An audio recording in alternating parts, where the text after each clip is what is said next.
19th leadoff home run, a career franchise record, breaking the mark that was tied with Kenny Lofton. And here it was last night on the third pitch of the game off of Scott Kazmir. 19 leadoff home runs, breaking Kenny Lofton's club record for Grady Sizemore.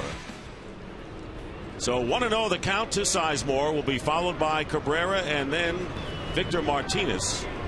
Indians winning 11-7 on Thursday and then blowing that 7-0 lead last night. There's a strike, 1-1.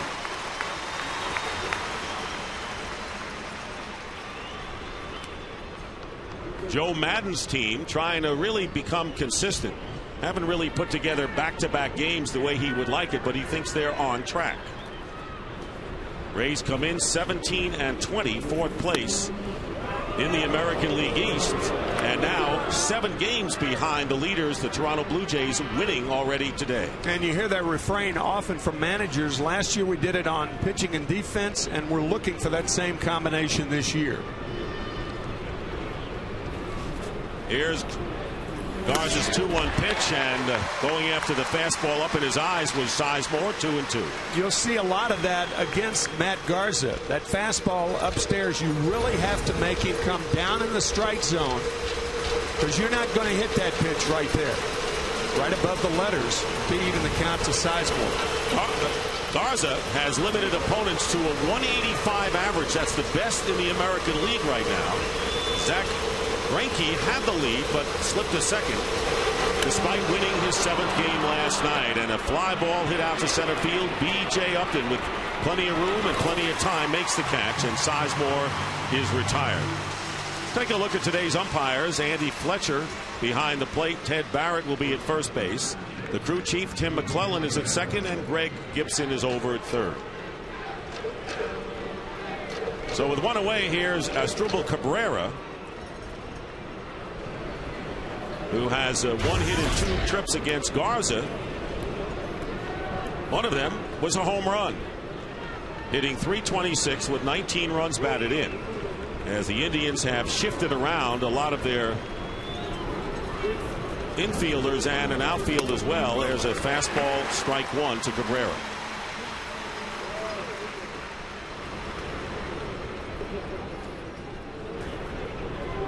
They're the Rays defensively.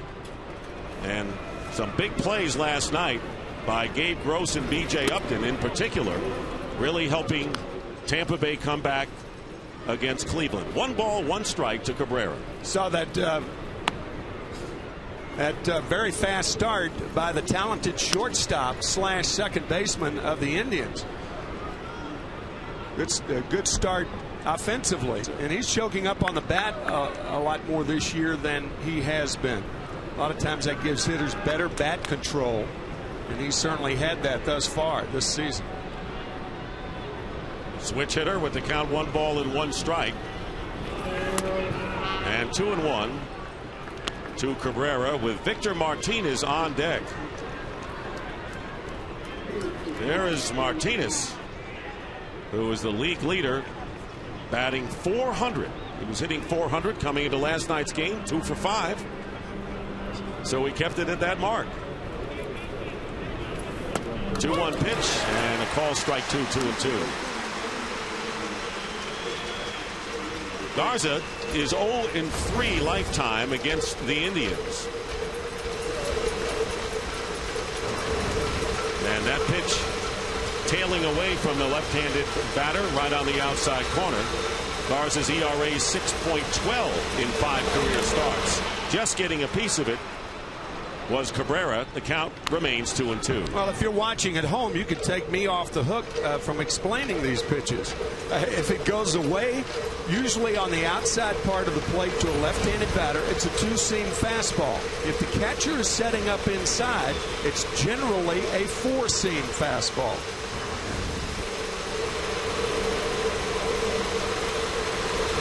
Here's Garza's 2-2, and getting a piece of it again is Cabrera. So Matt Garza, 25-year-old from Fresno, California, in his 4th season in the big leagues, 2nd year with Tampa Bay, has given up 3 runs or fewer in each of his last 3 starts. Garza has established himself right now as the ace of this starting staff. Missing inside, and the count runs full to the Indian shortstop. This was close. Garza wanted the fastball inside, but it looked like it was inside. Good call by Andy Fletcher. Where was that, he said, or asked. Striking out on the pitch outside the strike zone. Cabrera goes down, and they're 2 away.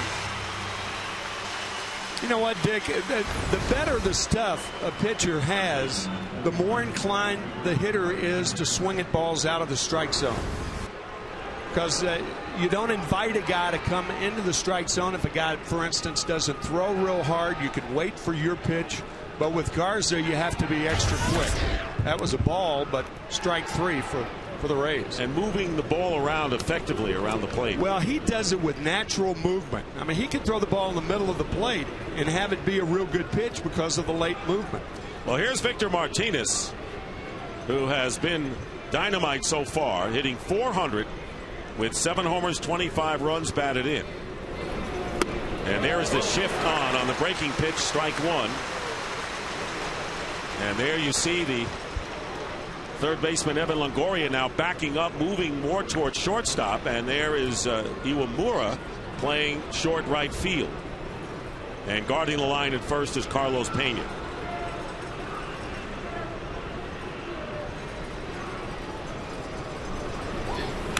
Foul back, and Garza's ahead of Martinez, no balls and 2 strikes. This is the 18th start at first base for Victor Martinez. He has started 20 games behind the plate. So a valuable man to have on your club. And Joe Madden said it best before the game today, telling us that he hits a lot of balls where our defense isn't. He does that to a lot of defenses. No balls, 2 strikes.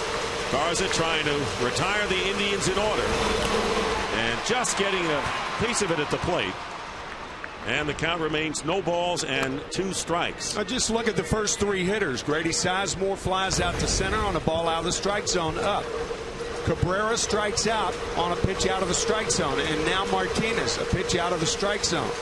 Kind of solidifying that point that when a guy has such stuff as Garza, you're more inclined to swing at balls, not strikes. No question, Timmy. He has those hitters on the defensive. Oh, yeah, he does.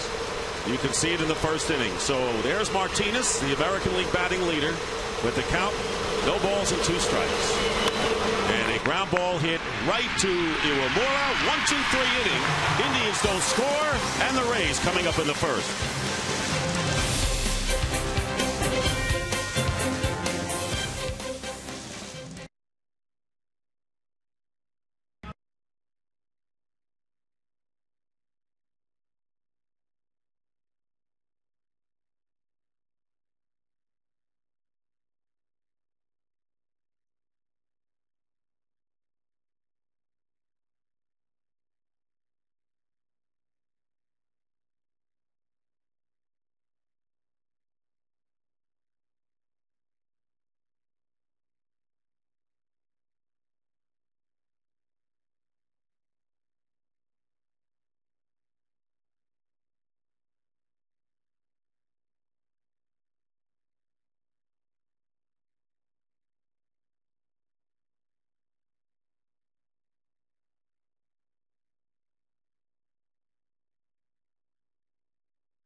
Shack involved.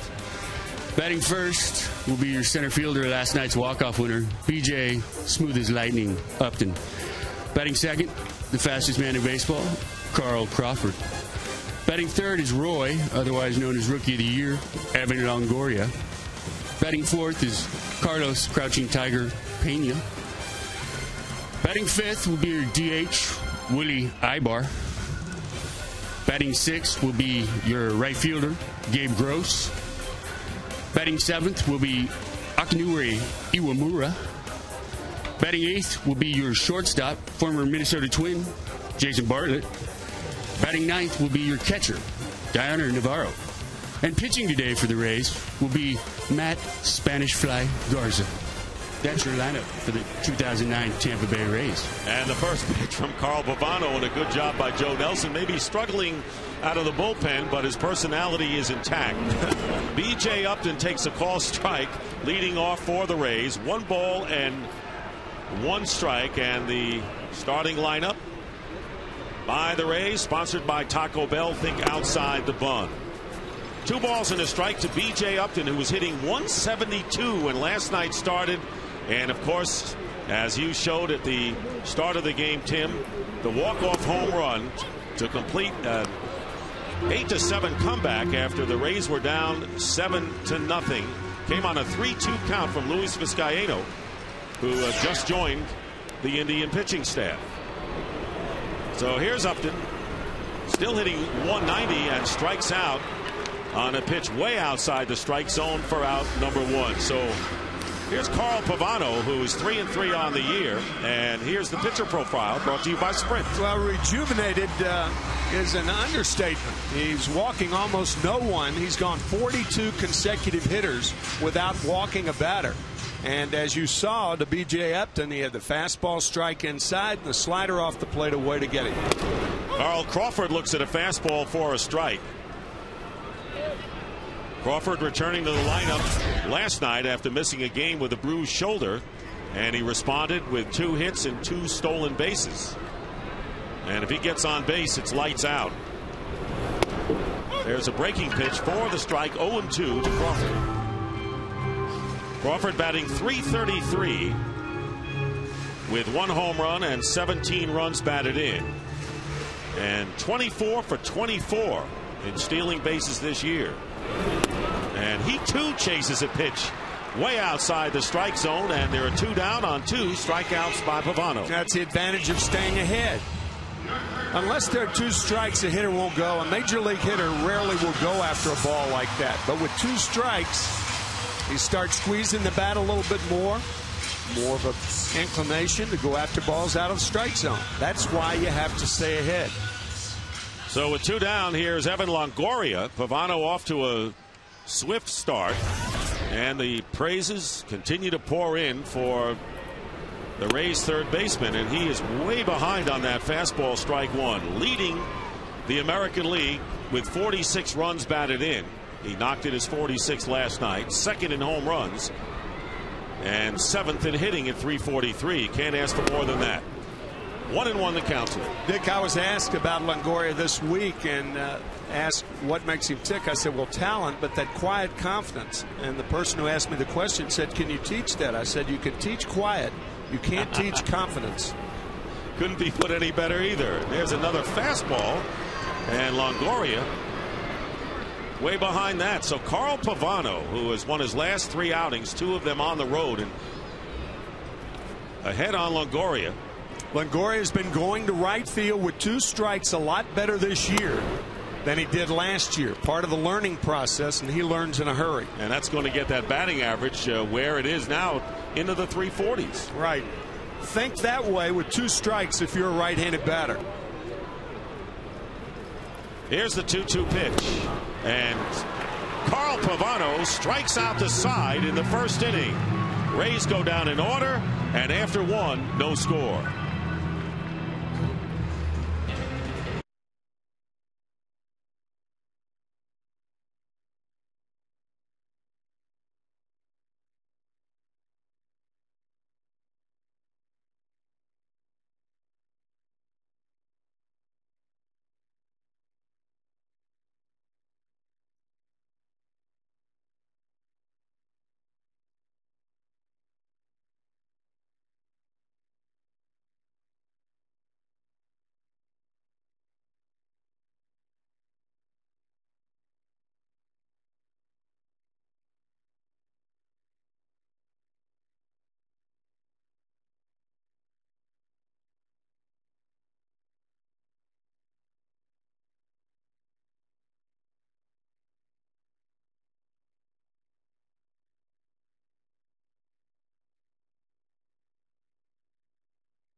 Barber and Ken Rosenthal. Shin-Soo Choo leading off, batting cleanup, the right fielder for the Indians, hitting .296, 5 homers, and 23 runs batted in. 2-run homer last night, and in fact has hit a homer in each of the 2 games of the series. Coming into this one, first pitch from Matt Garza, and it's hit high in the air to right field and way back, and the right center field, B.J. Upton making the catch in right center for out number 1. Fox Saturday Baseball is presented by Taco Bell. Think outside the bun.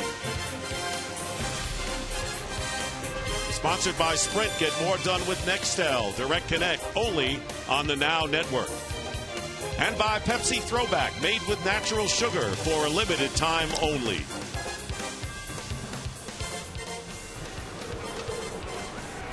So that high light roof that can be difficult for outfielders on high fly balls, which that one was. Here's Johnny Peralta. And the first pitch, ball 1. Peralta moved from shortstop to third base. Cabrera moved from second to shortstop. And a whole host of moves made by Eric Wedge to try to straighten out the lineup and find the right combination. Bounce to third base, Longoria throws out Peralta, 2 down. The reason I telestrated that Johnny, J-H-O-N-N-Y. I asked Eric Wedge a couple of weeks ago if he knew why Johnny spelled his name J-H-O-N-N-Y. He said yes. His parents misspelled his name on the birth certificate and never corrected it. J-H-O-N-N-Y. I've never seen that name spelled that way. And you know what? It lends a little mark of distinction. It does. To the young man. It does. A little regal feel. I mean, how many people are named Johnny in this world? That's right. With that spelling. No, nobody except for Peralta. But there are a lot of J-O-H-N-N-Ys walking around. Here's Matt Laporta with 2 down, and he takes down low, ball 1. Laporta been up 27 times coming into the game, hitting .222 with 3 runs batted in.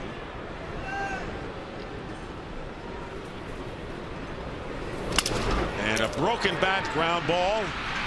Iwamura making the play, and a 1-2-3 inning. So after an inning and a half, no score here at the Trop.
by Bud Light Lime. The drinkability of Bud Light with the refreshing taste of lime.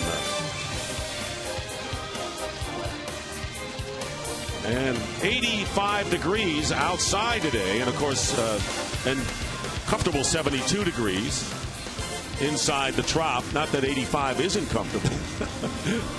There are some locations up north that long for an 85-degree day, as Carlos Pena, the American League home run leader with 13 RBIs, fourth in runs batted in with 33, facing Carl Pavano, who struck out the side to end the first inning. And it's 1-0 to Pena.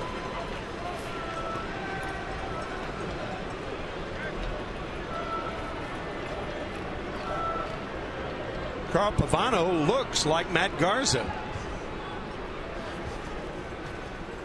And you'd have to say, after his health problems, if he pitches like Matt Garza, he'll be happy that way. Well, you got that right. To say something we said in the opening, Carl Pavano went 1,221 days in a row without a victory.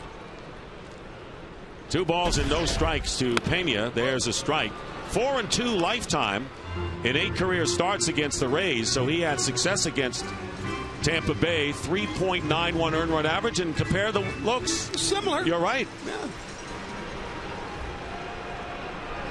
Very similar, I would say. Yeah. Not just similar. Yeah.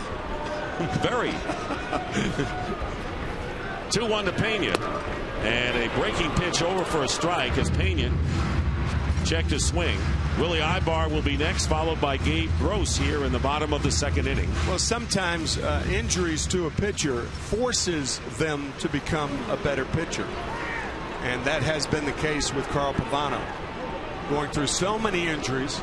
Years of injuries. And it's in the dirt, and the Yankee fans and very unhappy with his performance in New York. But he had one defender, didn't he, Ken Rosenthal? Dick, when you talk to Carl Pavano, he says that Brian Cashman was really the only one who defended him when he was with the Yankees.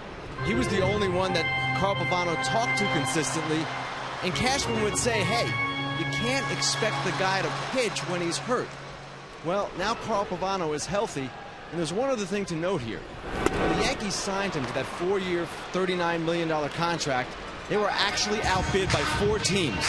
The Mariners, the Tigers, the Red Sox, and the Orioles. But Pavano wanted to play in New York. Thank you, Ken. The Tommy John surgery and, of course, the elbow surgery to remove bone chips before that. And Pavano, all he's done is strike out the first 4 batters he's faced as Pena goes down. And here's the designated hitter, Willie Ibar, switch hitter, batting .275.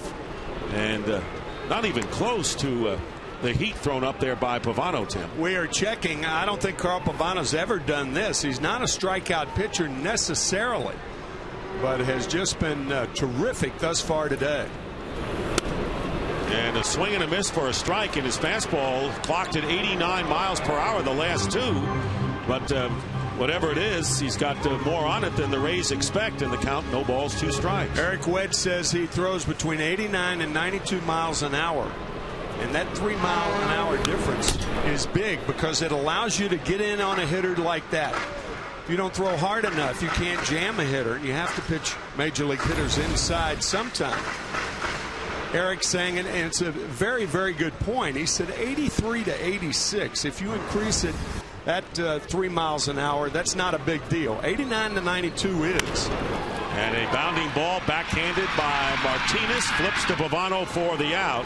So the first out, not by strikeout for Carl Pavano, but there are 2 away for the Rays.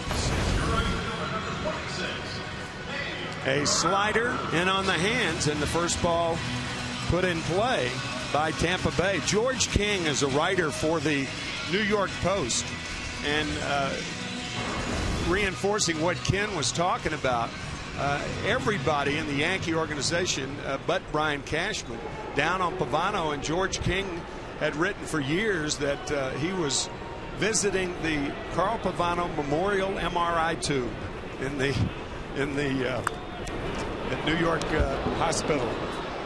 They nicknamed him the American Idol. Yeah, American Idol. He had problems with the accident in South Florida, right? But Carl Pavano was a member of a world championship team with the Marlins in 2003. Gabe Gross, no balls in one strike to the Rays right fielder. And there's a call strike 0-2. Gross has been up 3 times previously against Pavano. Has 2 hits, including a home run. The Rays have won 3 in a row only once this year, which is really surprising considering the fact they won 97, went to the World Series last year. And a broken bat comebacker, and Pavano retires the Rays, sawing them off if he doesn't strike him out. Another 1-2-3 inning.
Taco Bell.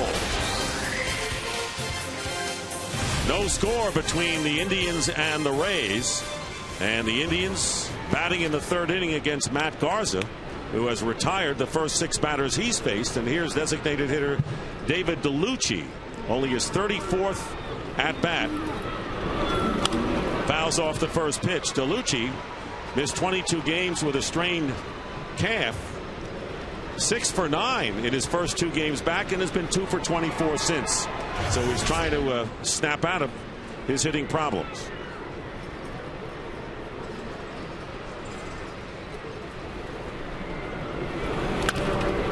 And hit right at Iwamura, and DeLucci's retired, 1 out.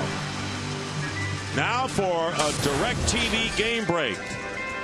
Brewers and Cardinals. Corey Hart in the 2nd inning.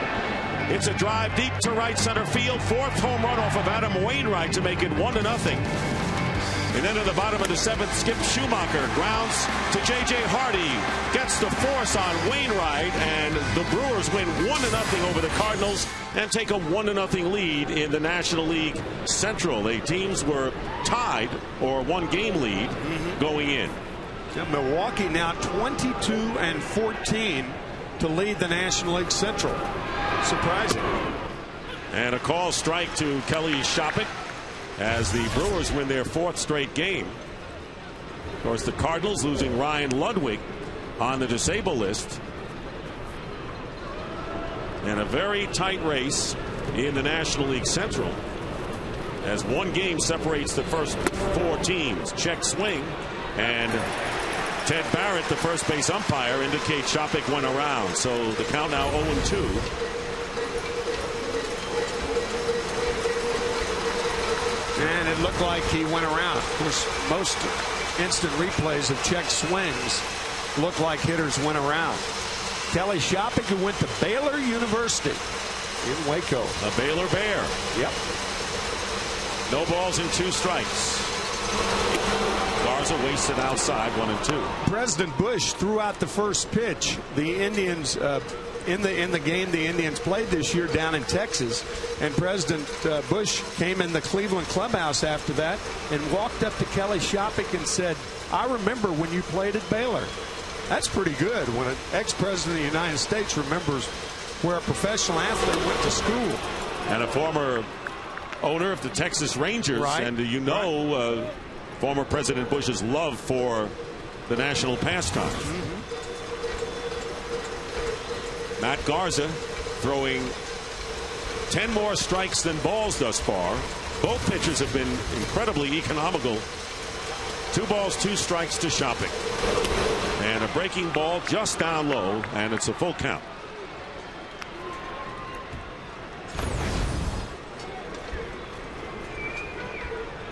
Shopik holds up. Garza.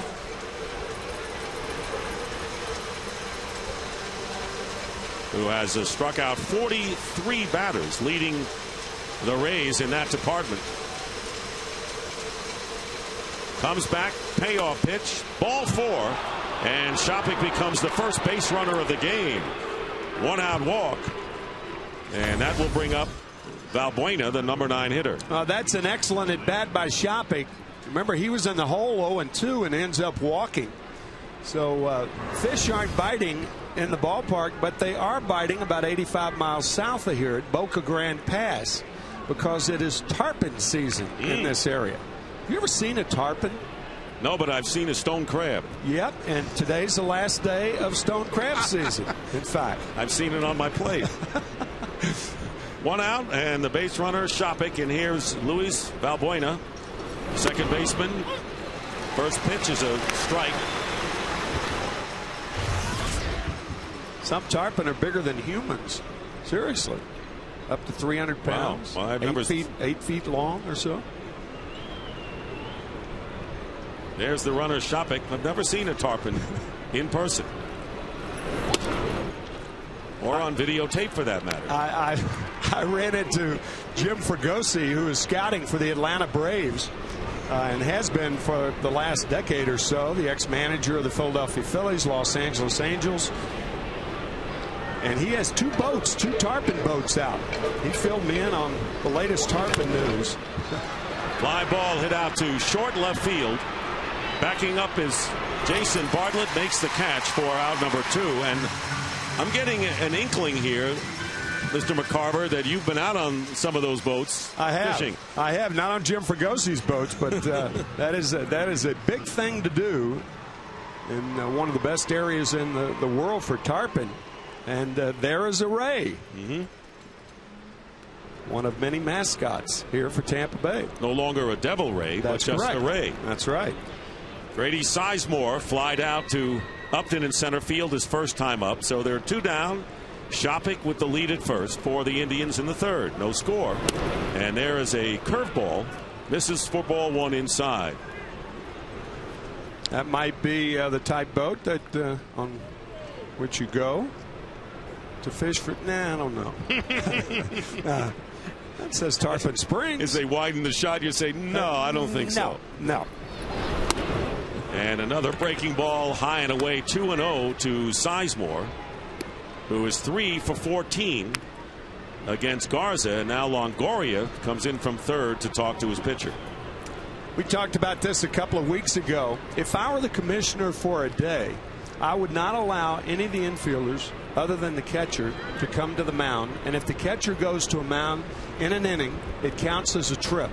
I think that would be a way to speed up the game, a very subtle way. Not a bad suggestion. Yeah. Who doesn't want to speed things up? Here's the 2-0 pitch, fastball foul back, 2-1 to Sizemore. That's the best swing either side has had thus far. High fastball in the middle of the plate. Sizemore was right on it.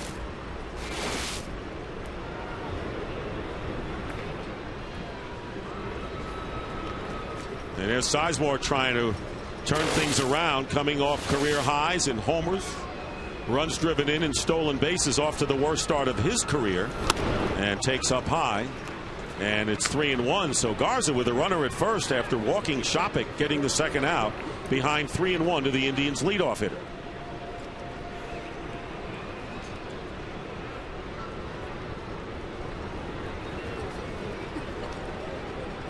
This is a team that the Rays have had problems with.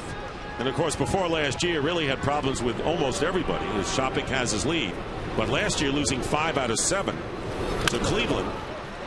In fact, the Indians have won 20 of the last 26 against the Rays.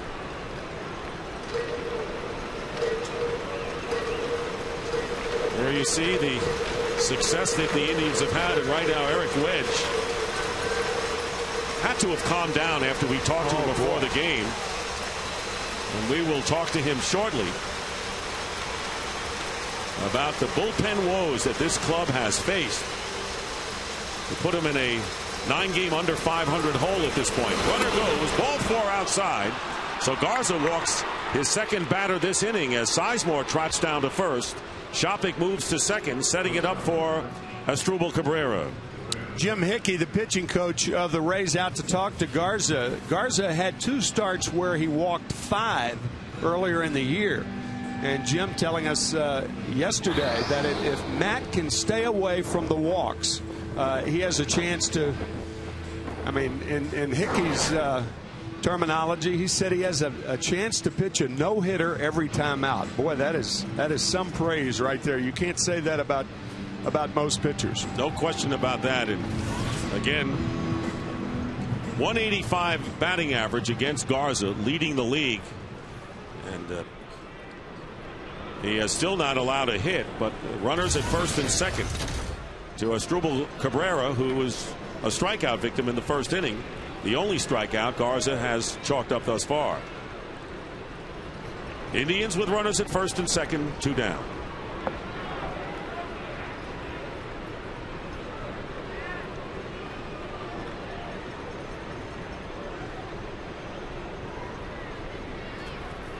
First pitch to the switch hitter, 1-0 outside. We mentioned Garza 0-3 in 5 career starts against the Indians. Long ball had been his problem. Last year gave up 4 home runs to the Indians in the 10 innings he pitched.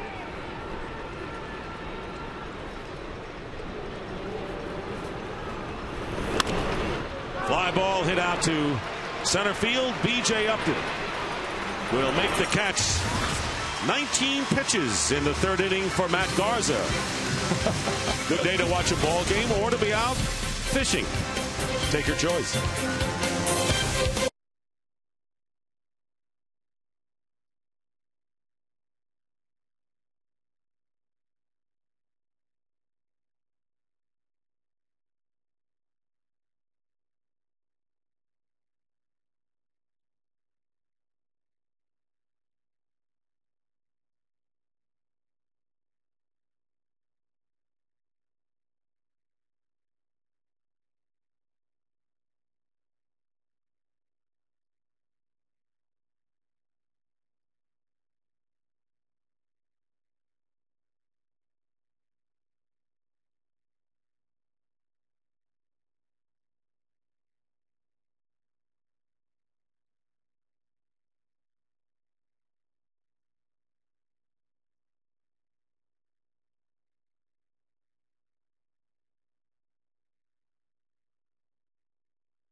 The Michael J. Fox Foundation's goal is to drive the development of better treatments and a cure for Parkinson's. To learn more, please visit michaeljfox.org.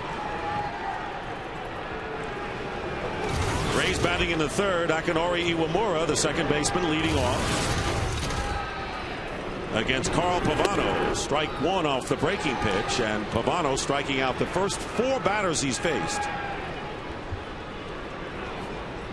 And Pavano trying to make it 4 wins in a row. 1 ball and 1 strike.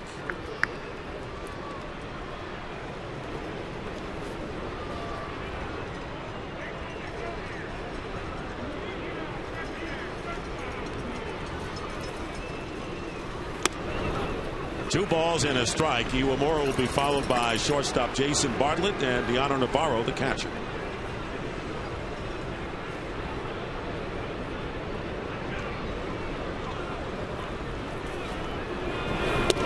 On the corner, 2 balls and 2 strikes. Carl Pavano staying away from Iwamura because of that first swing. That swing with just his arms. Breaking ball, base hit into right field. The first base hit of the ball game, and the first base runner for the Rays. Leading off the third. That's what hitters try to do. They try to use the lower part of their body. Iwamura doing that with that swing. So Iwamura, who had gone hitless in 7 previous trips against Pavano before that base hit, is on at first base, and that brings up the shortstop Jason Bartlett. What a season for Bartlett. 9th in the league, hitting .359. Has never been below .340 all year. Talk about consistency. Takes the ball outside. He would be the American League starter at shortstop if the All-Star game were played in the next week or so. All-Star game July 14th. In your old haunting ground, St. Louis. We will meet you in St. Louis on July 14th. We'll take the train there. You'll meet us at the train station. Yeah, Union Station. Right. Iwamura goes, and there's a ground ball hit right to the second baseman in a double play. Valbuena was covering second for the steal by Iwamura, and Bartlett hit the ball up the middle right at him for the double play. Easy DP. Talk about the right guy covering. Had the shortstop been covering, that's a base hit up the middle. Sometimes you run yourself into a double play, and that's what the Rays did just then. So it's Valbuena unassisted to the first baseman Martinez, and quickly 2 down to Deanna Navarro. And that's the way Joe Madden plays the game. I mean, this is a team that far and away leads the major leagues in stolen bases, the Rays. And a strike to Navarro. Rays have 62 stolen bases. Far more than anyone else in the big leagues. In fact, the Los Angeles Angels are second with 44. So 2 down, nobody on base, and pitch up and away, 1-1 to Navarro. It's interesting to note that the reason the second baseman was covering on that play was because Pavano threw a breaking ball, and when a right-handed hitter is up there, a breaking ball is more inclined to be pulled. So your shortstop has to hold the position. That's why you cover with the second baseman, and for the Indians it turned into 2 outs. Well, in Cleveland they're saying the Indians could use all the breaks they can get these days. Well, I'll say.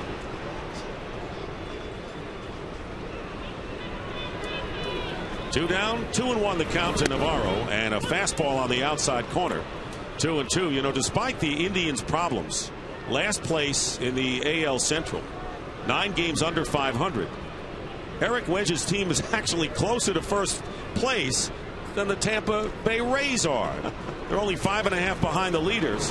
Rays are 7 back as the count remains 2-2. Go figure, huh? Now, if this were September, as you look at the 2 skippers and time running out, you say, well, you got too many teams to pass, but not at this stage of the race. No. Get off a big winning streak. You're back in it big time. 2-2 to Navarro. And Weekly gets a piece of it. Navarro's been struggling. Switch hitter. Hitting 183 coming into this game. And was an all-star last year and was the top hitter for Tampa Bay. Well, when a guy's struggling like this, you try to encourage your pitcher not to throw a strike. You don't need to throw a strike to get him out. He swung at 2 straight balls in the dirt. Slices this one down the left field line. Chasing it and making the catch is Johnny Peralta to retire the side. 1 hit, none left. We've completed 3 in St. Pete. No score.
Bell is sponsored by Valspar Paint. Valspar, the beauty goes on.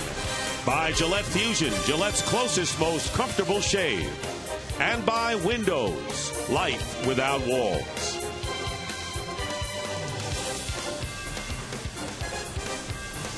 Well, we're seeing a lot of pools and a lot of water today.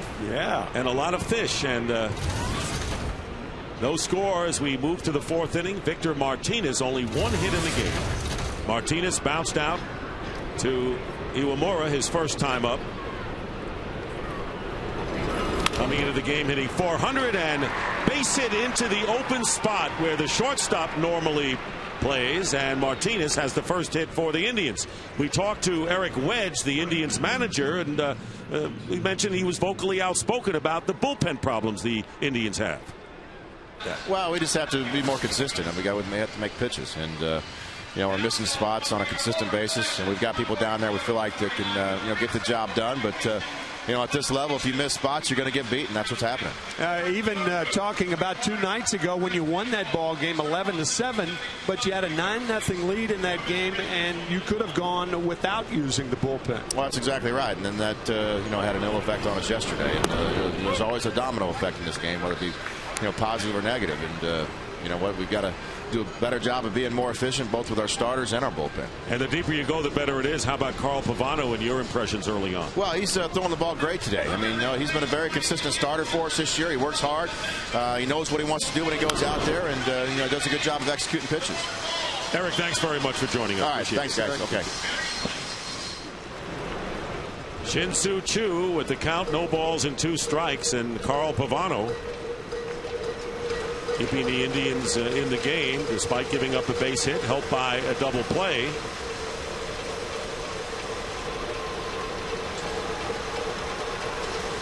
Garza's 0-2 pitch. And bounce to second base, could be 2, and a 4-6-3 double play, and there are 2 now safe at first base. Beat the throw. It was hit hard enough, Tim, that a double play was doable for sure. Yeah, it was a 2-hopper to the second baseman, and a good play by Bartlett. Even though Bartlett looked a little nonchalant in getting rid of this ball and no urgency, and Chu, to his credit, I mean, sometimes you just have to give guys credit for busting it down the line, and Chu did that. So the runner at first base, and Johnny Peralta misses a fastball, 0-1. And a good call by first base umpire Ted Barrett. He was safe. 1 out, and Chu, the base runner, here in the 4th inning after the first base hit. You know, Dick, it's not necessarily virtuous if you run hard to first base trying to beat out a hit, a high chopper in the infield. But when you run hard to first after a force play at second base, that's virtuous. Yes, it is, because it keeps whatever you got going alive, and it's sheer hustle. Yeah, that's right. The extra effort. That's after being charged with an at-bat. You know that you're charged with an at-bat. So if Chu is running hard to first base trying to beat out a hit, that's money in his pocket. This is not money in your pocket. And that's why running hard on a play like that is important. And again, Eric Wedge telling us before the game that despite our problems, we're going to come out strong. That's the one thing you'll see our team does, is come out and hustle. And there is really Exhibit A. Saying he has the utmost respect for his position players. 1 ball and 2 strikes, and Peralta hits a soft drive into right field, drops for a base hit. Chu will go to third base, and Peralta is on at first. So with 1 out, the Indians with a threat, runners at first and third. I mean, Eric Wedge has got to love this. You see a guy beating a play on a double play ball where he could have been out, and now running immediately, checking the outfielders, running from first, going to third. I mean, 3/4 of the way around the bases, Chu has been terrific. Again, it underscores your comment before about the hustle getting to first base. So runners at the corners, and for the first time we have a runner at third base. The Indians had runners at first and second with 2 down last inning, and here's Matt Laporta. Laporta bounced out to the right side his first time up. Inside, Laporta, of course, was the key part of the Indians' half of the deal when they traded CC Sabathia to Milwaukee. And he's a guy that they feel has a tremendous upside. Outfielder, has also played some at first base. The 1-0 pitch is inside, but we were talking about the bullpen, and Ken Rosenthal, the bullpen this year is in sharp contrast to what we've seen from the Indians. Right, Dick. In 05, they had a tremendous bullpen. They won 93 games. In 07, great bullpen. Went to the American League Championship Series. This year, it's been so bad that the front office and Eric Wedge have been liberated almost to explore creative solutions. They've signed Luis Vizcaino as a free agent. They've converted Aaron Laffey from a starter to a reliever. LaGoria makes the. And they're also doing the same thing with Hector Rondon, one of their better prospects in Double-A. They put him in the bullpen, and he might be the next guy to be promoted. Interesting. And of course, there's nothing better, Tim, than to get a pitcher giving you those quality starts, getting into the 6th or 7th. Well, that's the key, and that you almost have to. It's got to be a transformation in baseball, and young pitchers coming up have to be schooled to go beyond the 6th inning. But I mean, you're finding young pitchers coming up today that you know, they don't throw enough pitches in the minor leagues to get out of trouble. When they're in trouble, their pitch count comes up, and that's it. 2 down to David DeLucci, and a breaking ball missing. 1-0 the count. Indians with runners at first and third and 2 away. Shin-Soo Choo is at third base, and Johnny Peralta, the runner, at first.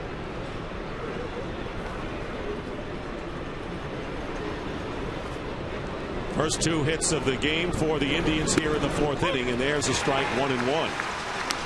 DeLucci has had success against Garza in the past. In fact, hit a 2-run homer to beat Garza in his last start against the Indians right here last August. And the Indians would dearly love to see him go deep and give Cleveland the lead. But that hasn't proved to be that safe. 1-1 pitch fouled out of play to the left. And it's 1-2.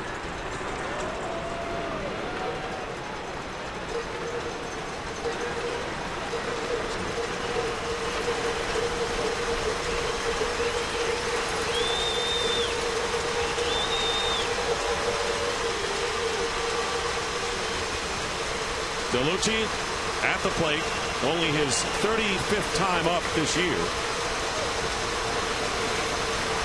And trying to get the Indians the lead here in the top of the 4th inning. 1-2 the count. Breaking ball, and it levels the count, 2 balls and 2 strikes.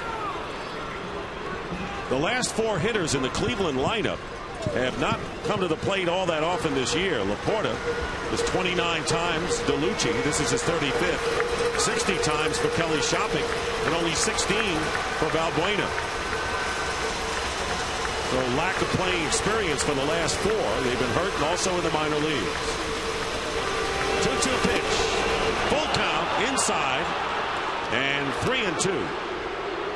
Pitch missing inside.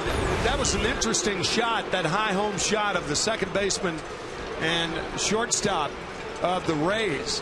When you don't have speed on at first base, you can give up second base. You know you're not going to have to cover if a guy runs, because he never runs. So therefore, it's funny how the lack of speed can really make your infield defense a lot more comfortable, because you don't have to worry about going to second base. Pena playing slightly off the bag, not holding on to Peralta. Here's the 3-2 pitch, and ball 4. The breaking pitch misses, and looked like Garza wanted that one, but DeLucci walks to load the bases for Kelly Shopping. Now, the maturation process started with Garza on June 8th of last year. That was his altercation with the catcher, Deoner Navarro. Got a lot of play nationally. They almost came to blows, very, very close to it. And Jim Hickey saying that since that date, Garza has handled himself in a very mature fashion and really grown up a lot. So much important, as you see, Jim Hickey, for Garza to control his emotions. Now the bases are loaded for Kelly Shopping, who walked last inning. So Garza has walked 3. Bases are loaded, 2 down, and ball 1 inside.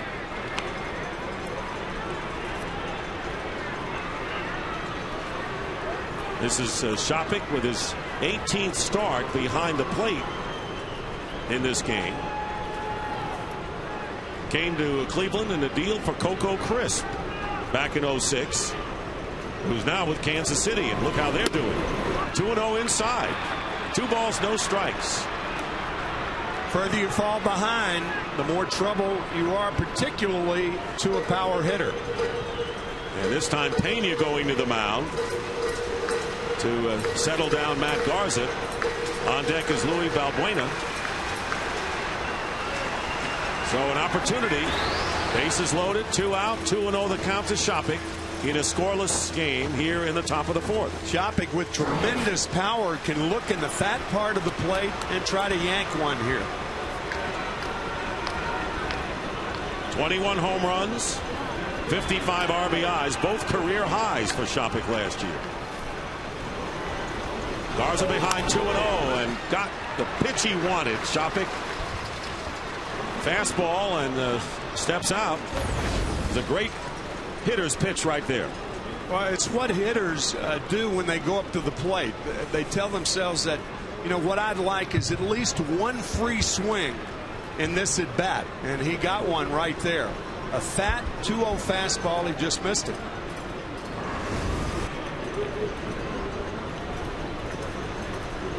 2-1, bases loaded, 2 down. And a fastball fouled back. Shopping is right on that fastball, isn't he, Garza? Yeah, two in a row. Things have changed. Advantage pitcher. Great game, isn't it? Yes, it is. There you see, bases are loaded. DeLucci, Peralta, and Chu. Garza facing Shopping.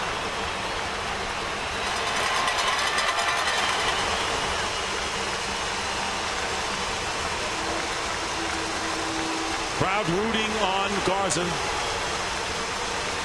The cowbells in full bloom here at the Trop in St. Pete. Here's the 2-2 pitch.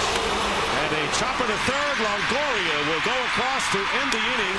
And Matt Garza pitches out of trouble. Had the bases loaded and gets Kelly Shopping. So after 3.5, still no score between the Indians and Rays.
Returns next week, and Fox Saturday Baseball has a great matchup. It'll be the Yankees against the Phillies. Phillies fighting in the National League East for the lead, and the Yankees making progress. They won their 4th in a row today. So you're going to see Ryan Howard, Derek Jeter, and A-Rod all in action in a big one next week. The Phillies and the Yankees, 4 p.m. Eastern, 1 p.m. Pacific. And a drive down the left field line by B.J. Upton, and it's a home run over the fence in left field. A line shot.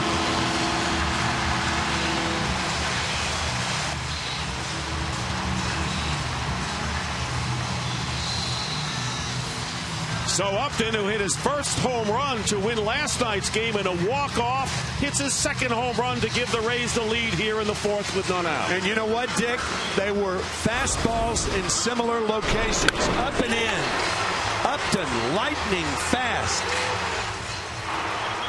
Just inside the pole. In fact, I think it hit the screen in left field.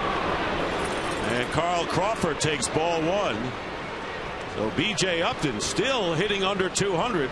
But I tell you what, he's giving these fans a thrill and the Rays a boost with his long ball power the last couple of games. Again, you could put those 2 balls in about the width of 2 balls. The one he hit last night and the one he hit today. Inside part of the plate and up. And a drive hit up the gap by Crawford, going all the way to the wall.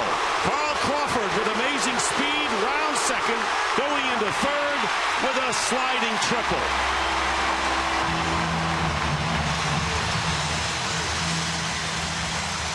Carl Crawford has 87 triples since 2002. 87. And this is one of the reasons. Watch Carl run.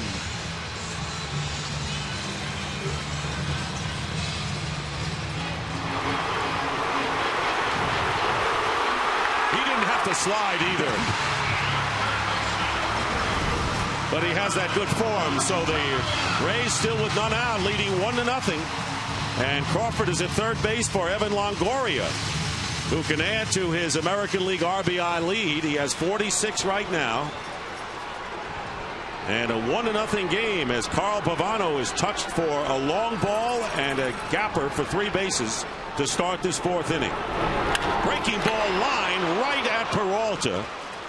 And Crawford didn't have much of a chance to get far from third. That'll be the first out of this 4th inning. That's the way the game goes. Longoria hit it right on the button. But Peralta was there. A lot of ways you can go here. If you elect to pitch to Pena, well, I mean, that ball was hit like a low tracer to third.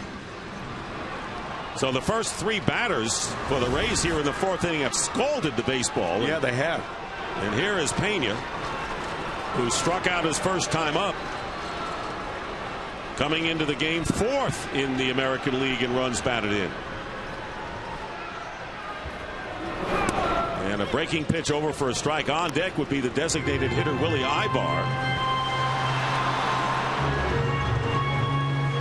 But Pena has had his problems at the plate, and there is Ibar.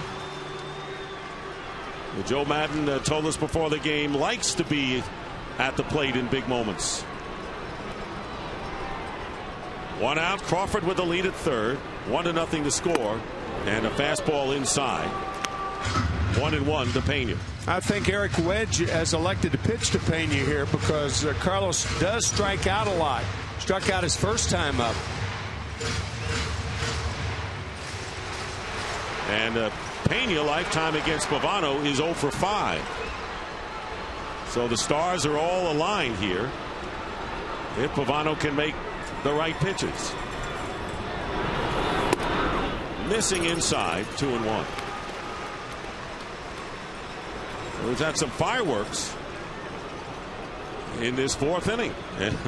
Indoor fireworks. Yes. Not July, but it's the 4th inning. Yeah. As the Indians loaded the bases, and Garza pitched out of it, and now the Rays have scored and threatened for more here in their half of the 4th inning. Check swing, and it's 3-1 to Pena.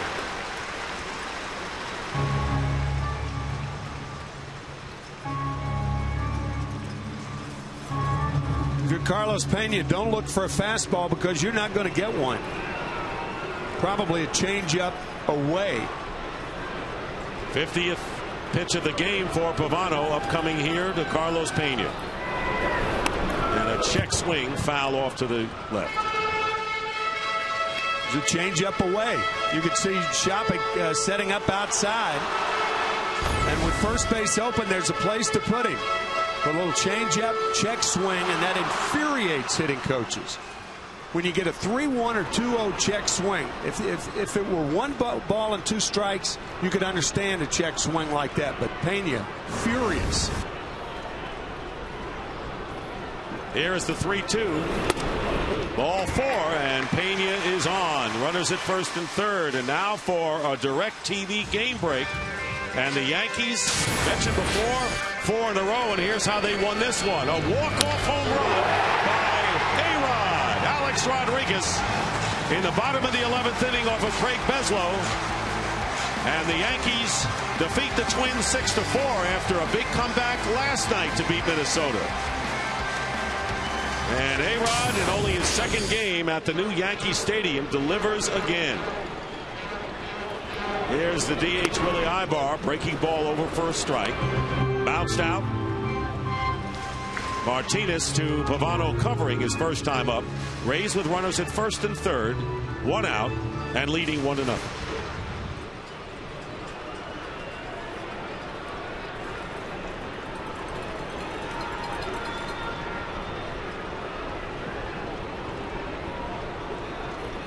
Here's the 0-1 pitch. Another breaking pitch and another strike. 0-2. And to take it a step further for A-Rod, Mark Teixeira has to really appreciate A-Rod's return to the Yankees. 4 hits in that game. 4 for 4 and a home run for Mark Teixeira.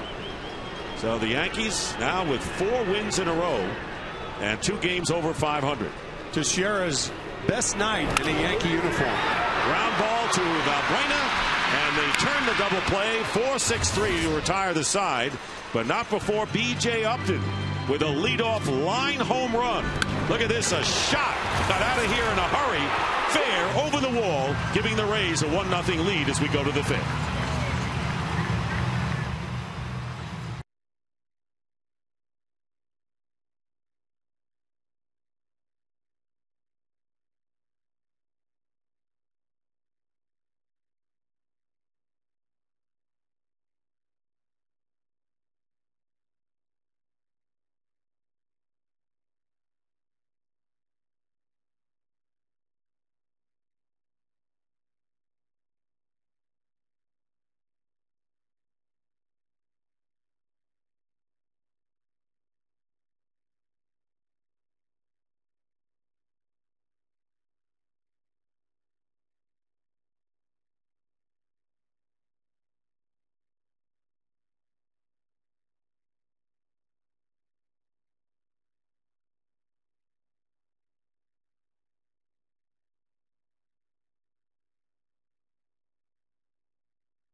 Along with Tim McCarver and Ken Rosenthal.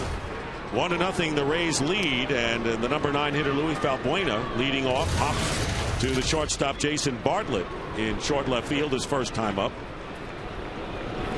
Matt Garza, fastball for a strike. Garza's allowed 2 hits, both last inning, when he got Kelly Shopik on a ground ball to end the bases loaded threat.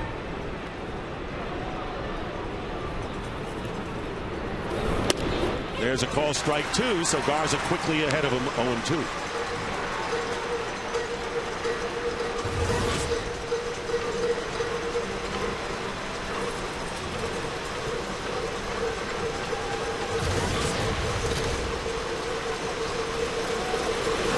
One ball and 2 strikes from Garza, who came along with Jason Bartlett in a trade with the Twins for Delman Young, in a trade that you don't want to use the word steal, but it's pretty close to it if it isn't. Outstanding trade. Chopper up the middle, handled by Bartlett behind the bag, and there you have it. Garza with Bartlett, and they're 1 down here in the 5th inning. Well, we talked to Joe Madden, the manager of the Tampa Bay Rays, and of course when he's got that big hitter B.J. Upton leading off, good things can happen. kept that ball fair, got inside that pitch, it looked like, and really used his hands well, and we set up that little corner down there just for him. Joe, I don't know if you thought that, but it looked like a similar pitch that he won the game on last night. Yeah, it was kind of elevated in looked like from over here a little bit. I thought the one last night was elevated and in a little bit. I was telling you guys before the game, he's just getting the bat head out front a little bit better. He's in a better position to hit. He's starting to feel pretty good about himself. And Matt Garza pitched out of a jam last inning, has been solid thus far. He's got good stuff. He always has good stuff. When he's keeping the ball down with that fastball, mixes in a couple of sliders and curves, he's very good, and he can't pitch out of some tough situations. Hey, Joe, thanks for being with us. Thanks, guys. Thanks, Appreciate Joe. it. There you saw Upton's home run last night and again today. And the count 0-1 to Grady Sizemore. Off-speed pitches outside. 1 ball and 1 strike. But Joe Madden, the Rays, Ken Rosenthal, don't really have him nailed down for many years, do they? Don't have him nailed down beyond this year. It's a curious situation. If Madden wants big money, he's going to need to go out on the open market.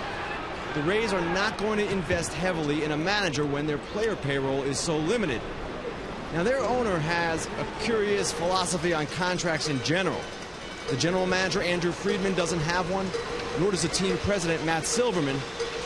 Sternberg's philosophy is to create a great working environment unique to baseball and make the Rays a tremendously appealing team to work for. Madden hasn't complained, but I am sure he'd love the extension. Could it happen during this season, maybe? It could.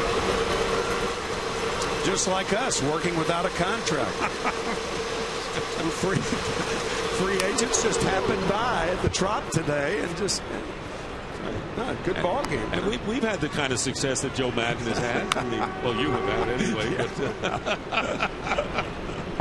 But, that is odd, though, not to have contracts for your executives and have that filter down perhaps next year for Joe Madden. I don't know whether that's going to work. Well, you want to send a message to the players what they think of the manager. Here's a ground ball, sharply hit. Good play by Iwamura, and he makes the play to throw out Sizemore. Tough hop, and Iwamura handled it beautifully.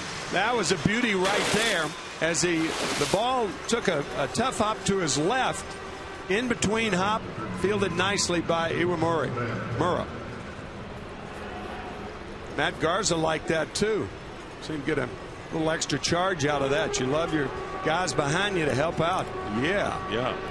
And of course the Rays made a couple of nifty plays last night with Gross and Upton making some fine catches, and Upton with a great throw to the plate.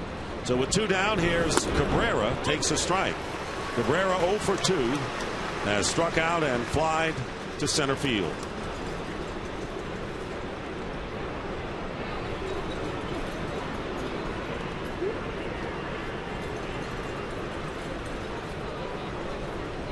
Oh, 1 pitch, fouled back. And now time for the Gillette Power Trivia question. And here it is. Who were the last teammates to finish a season first and second in home runs? And right now, Carlos Pena and Evan Longoria are 1 and 2 in the American League in home runs. Again, Garza, and he's been ahead of most of the hitters so far today. No balls, 2 strikes to Escobar. Cabrera just missed 1 and 2. Garza wasn't trying to show up home plate umpire Andy Fletcher, but he did take a step and a half toward the Rays dugout. He thought it was a strike. It appeared to be outside.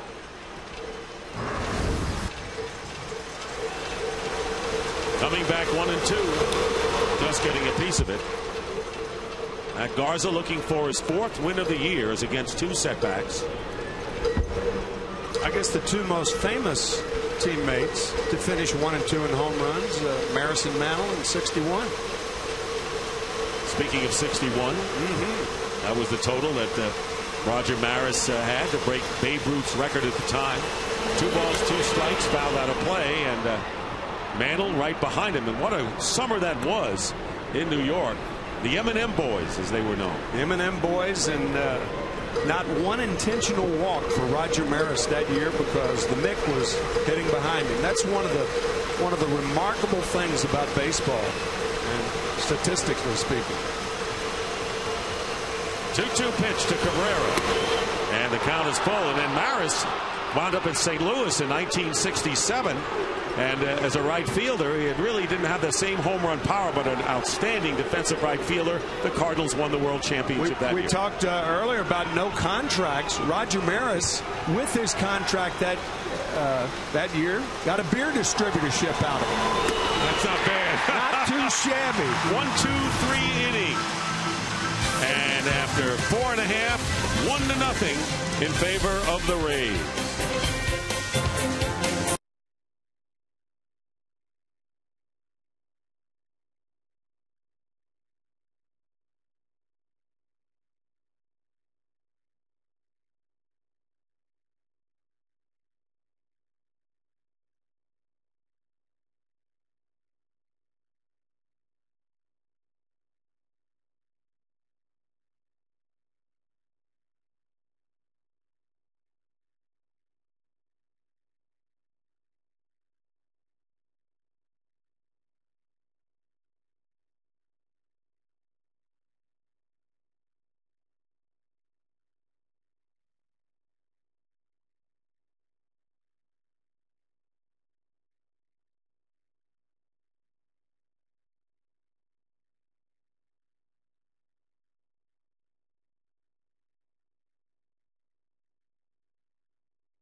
Think outside the bun.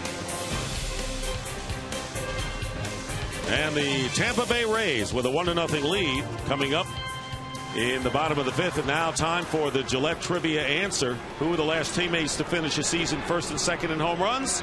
Not that long ago. 2004, Manny Ramirez and David Ortiz turned the trick. So question is, will it be Pena and Longoria this year or the other way around? We got a long way to go. Gabe Gross up for the second time. Takes ball 1 from Carl Pavano.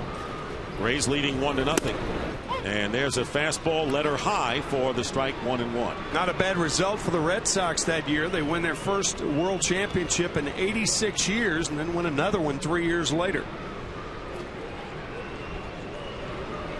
And both of those players are not in action these days. Good point. As Manny Ramirez serving his 50-day suspension.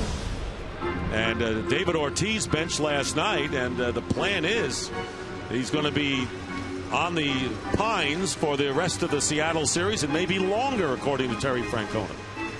Yet to hit his first home run of the year, just not right. 0 for 7 against the Angels the other day, stranding 12 runners. The Red Sox stranded 17 in 12 innings. And then the Red Sox decided, Terry Francona had to make a move and decided to give him some time and give him a chance to step back, think about things, and then let's see what happens. Meanwhile, Pavano ahead 1-2 on Gabe Gross here in the bottom of the 5th inning, and the count now is even at 2-2. That has been a big puzzle for the Red Sox this year. With the cleanup hitter Ortiz not able to hit the kind of thunderous shots he has hit to right and center field. One of the great clutch hitters over a 7-year period in the history of the game. And that's his precipitous fall is one of the reasons that everybody, particularly Red Sox fans, just scratching their heads. 52 home runs a couple of seasons ago. Yeah. Iwamura on deck for the Rays. Gross fouls it back to stay alive, and it's still 3-2. Right now, let's take a look at the game box score for the Tampa Bay Rays, brought to you by Hyundai, introducing the all-new 306 horsepower real wheel drive Hyundai Genesis Coupe. And there you see at the top of the order the leadoff home run by B.J. Upton in the fourth, followed by Crawford's triple. And you heard Joe Madden say I would like to get another run that inning, as Gross making Pavano work here, and still 3-2. Gabe Gross from Dothan, Alabama, graduated from Northview High there. The only player in the history of Northview High to have his baseball number retired. And what an athlete, shown here as a quarterback for the Auburn Tigers in 1998. Started 8 games, threw 7 touchdowns as a true freshman. You have to say true freshman. And he left the football program the following year to concentrate on baseball. Here's the 3-2 again. Ball 4 in the dirt. Looked like Gross was going to offer at it for a moment. And the leadoff walk. And that is the second walk issued by Pavano. Dick, we came out to the ballpark yesterday early, and we had a chance to see it's a Cleveland player, and I'm thinking, who is that? Because he had a helmet on, didn't have his jersey on, and I thought, who in the world is that? He's throwing balls 40, 50 yards, and footballs, not baseballs. Footballs. He's got a helmet on, and he's got the moves of a quarterback. And you know who it was? Mark DeRosa, who went to the University of Penn. His father has not NFL experience, but his father was a professional football player. I think a professional football player. But what an arm! I mean, DeRosa had. Don't tell any teams in the NFL. I'm telling you. Maybe you'll have Gross going from football to baseball from Auburn. Maybe DeRosa will sign with an NFL team. And the pitch missing. 1 ball and no strikes to Iwamura. Gross is on at first base. Nobody out here in the 5th inning. And the Rays looking to increase their 1-0 lead here. They've out-hit the Indians 3-2. Let's see.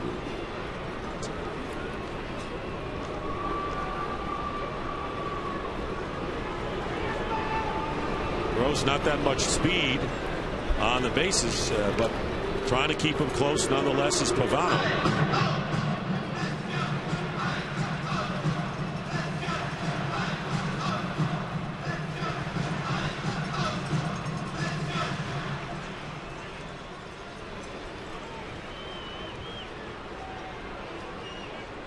Rays lead it 1-0. And the leadoff man is aboard for the 3rd straight inning, squaring around a bunt, but pulling back was Iwamura, and the count now 2 balls and no strikes. And Peralta, who not playing that far in to begin with, now comes in about a foot or something on the infield grass. Normally it's not good to bunt even for a base hit. With the bottom of the order coming up, you have the 8th and 9 holes coming up. You don't bunt to get on base before guys who are not RBI guys. Big swing and a miss, and it's 2-1. You got Bartlett on deck, but he is not a big RBI guy. He has been basically a singles hitter for the most part. See what Joe Madden has in mind as Rays leading 1-0 here in the bottom of the 5th inning. It's the best time to hit and run with the count 2 balls and a strike. Breaking pitch, and it's 3-1. The elements of a hit and run, you have to have a pitcher who's always around the plate. You have to have a contact hitter at the plate. The speed of the runner at first is irrelevant. Gross, who walked to start the inning. Pavano already has thrown over once. And there goes Gross, the 3-1 pitch, and it's slapped out of play. So they were sending Gross with the 3-1 count. and you have the shortstop covering.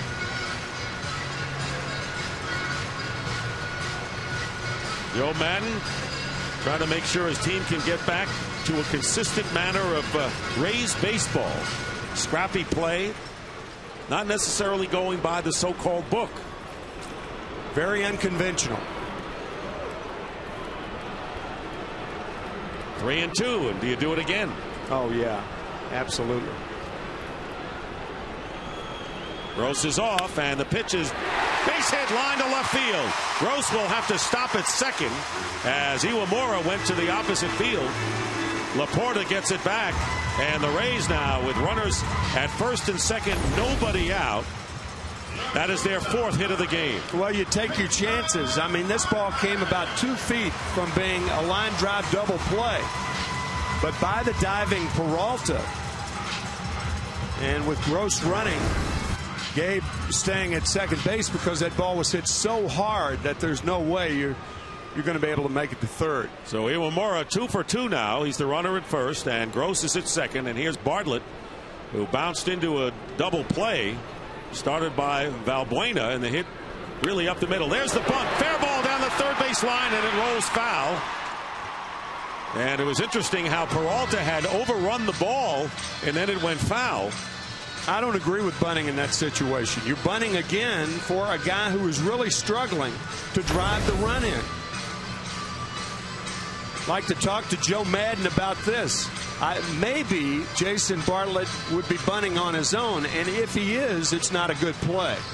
Again, you're bunting for guys who are not RBI guys. Not only is Navarro not an RBI guy, but he has been struggling big time, worse than any of the Rays. Came in hitting 183.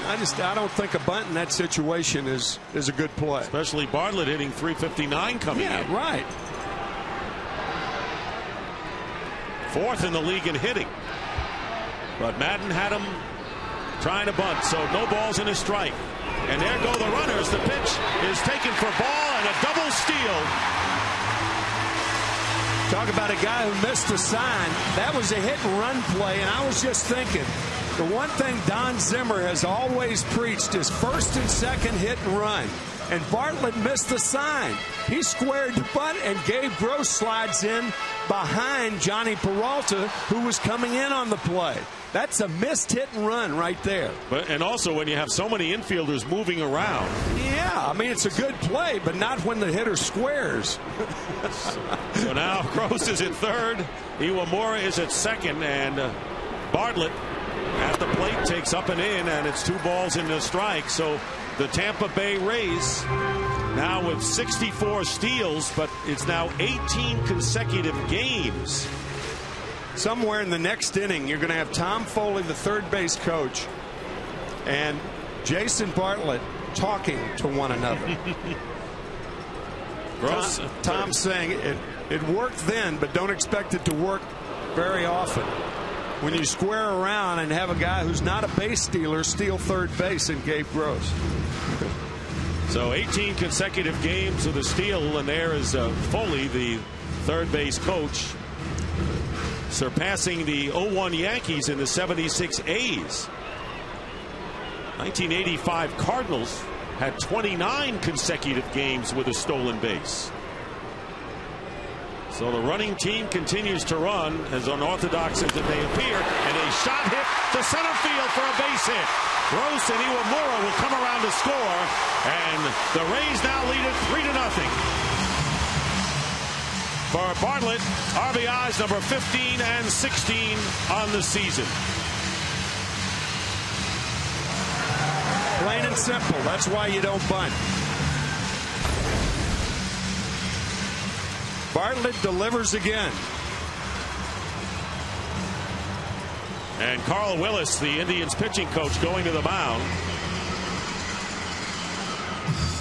The 3 of the 5 hits for the Rays have come by the bottom third of the order. There you see that base hit. The other 2 coming from the first 2 hitters for Tampa Bay. So Eric Wedge's club now down 3-0. And Deanna Navarro coming to the plate, and home plate umpire Andy Fletcher going to the mound to break it up.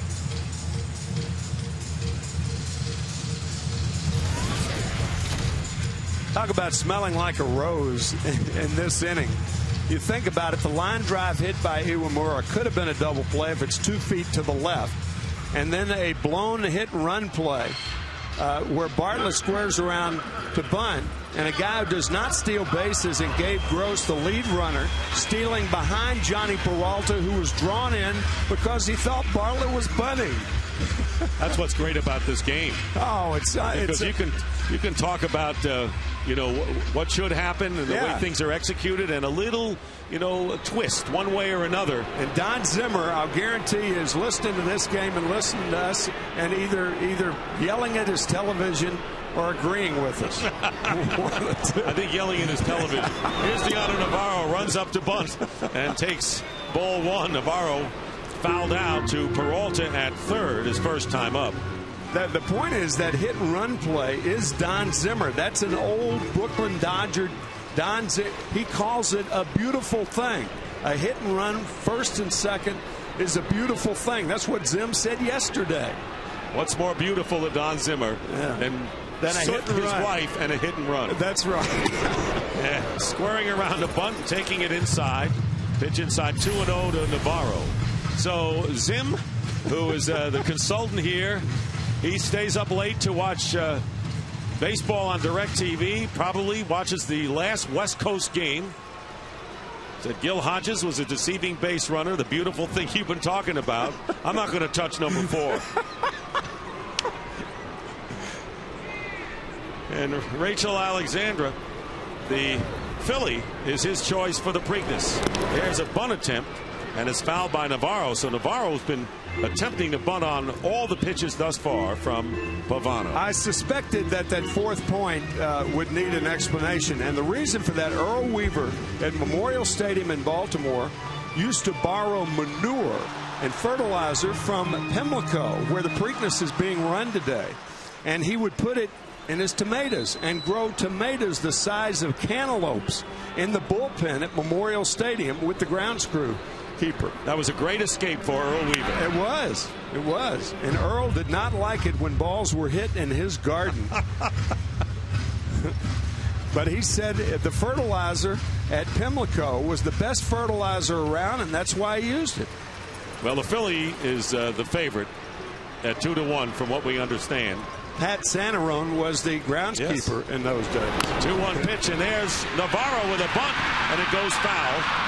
And he had to make sure he wasn't hit by the ball before it went foul. Otherwise, he would have been automatically out. Earl Weaver, talk about a manager who disdained to sacrifice, as you see that last bunt. Oh, yeah. All he wanted was 3-run homers, and that's how close Navarro came right there. Forget the sacrifice, but give me a guy who can pop the ball out of the ballpark with 2 runners on, like Eddie Murray or Bobby Grich or Boog Powell.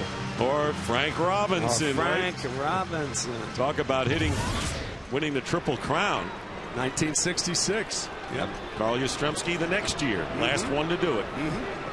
2 balls, 2 strikes to Navarro. Still nobody out. And Bartlett, the runner at first base. Rays with 2 runs in, leading 3-0. And Navarro strikes out for out number 1. And that is the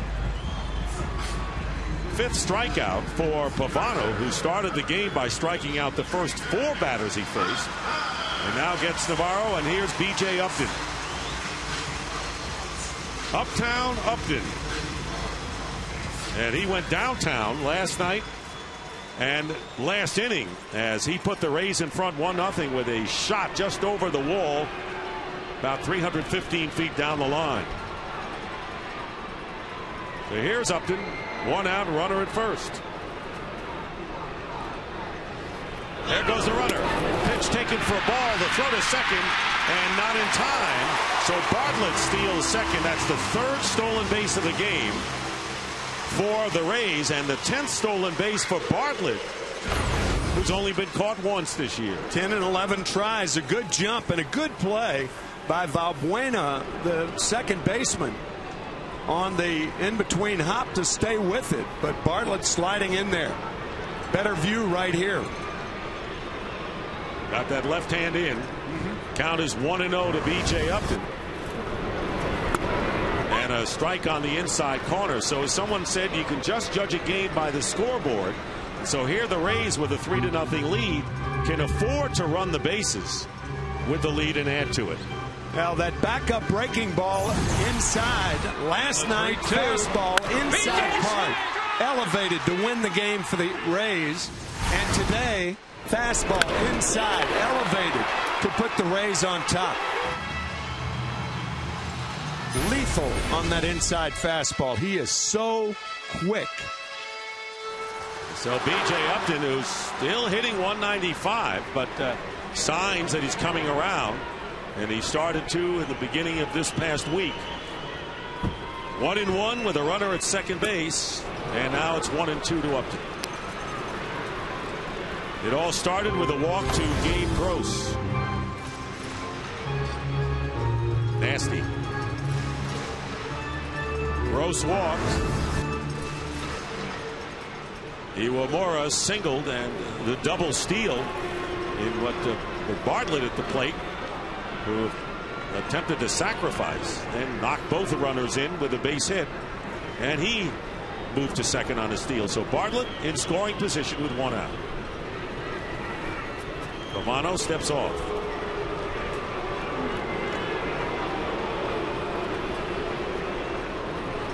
Carl Willis, the pitching coach for the Cleveland Indians, who were 21-16 a year ago. So they're just about reverse from where they were last season. That's down low, 2-2. Dick, talking about Jason Bartlett, a shortstop that can hit, and a shortstop who can hit. And talking about Don Zimmer, his granddaughter is going to school at the University of Mass. She's a third baseman playing today against Washington. And she is such a good hitter that Don says she's the only Zimmer who can hit. Don breaking in as a shortstop of the Dodgers in 1949. Typical self-deprecating humor by Don Zimmer. There's a blazing fastball by Pavano, and Upton goes down. That's the second straight strikeout, second out here in the fifth. You notice this fastball is elevated, but it's a fastball away and not inside. Look at Shopik setting up away, and Pavano hitting the mid.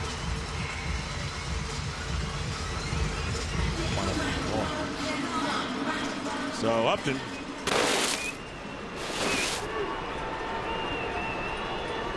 Here is Carl Crawford. Struck out in the first inning, and then a triple up the gap in right center field and stranded at third last inning. And he takes ball 1 from Carl Pavano. 6 strikeouts now for Pavano, but finds himself on the short end of a 3-0 game.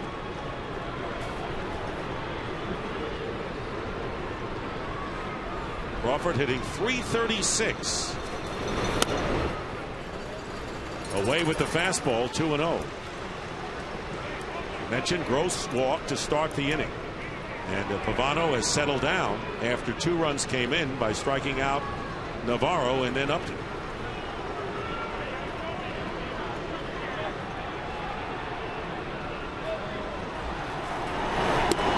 Down low. And it's 3 balls and no strikes with Evan Longoria waiting on deck.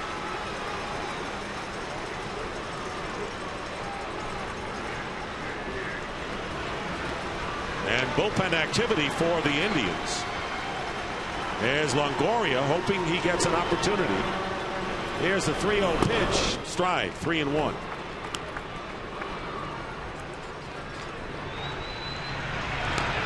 Luis Vizcaíno, who served up the home run ball to Upton on the 3-2 pitch, the only batter he faced last night to win the game for the Rays in the 9th.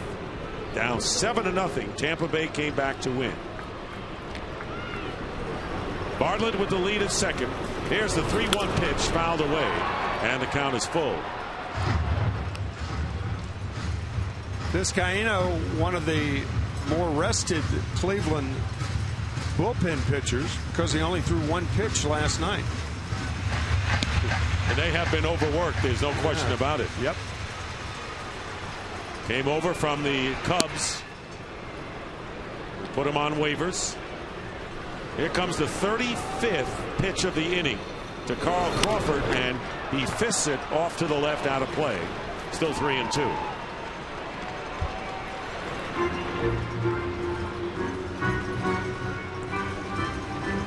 The Indians showing signs that they may be snapping out of it.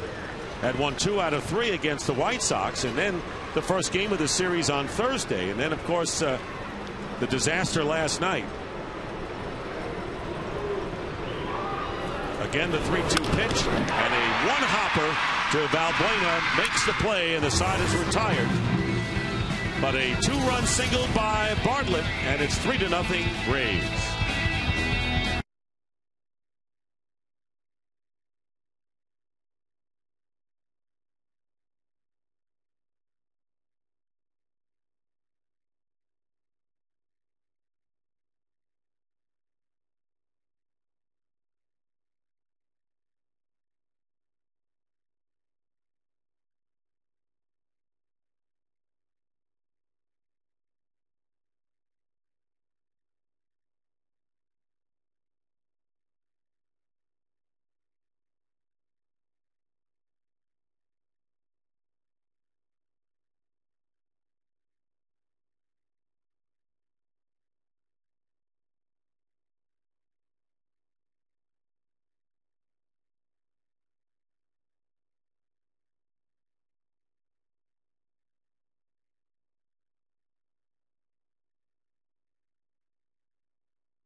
Nothing, and Carl Pavano with a great start, 4 straight strikeouts. Matt Garza has been in control.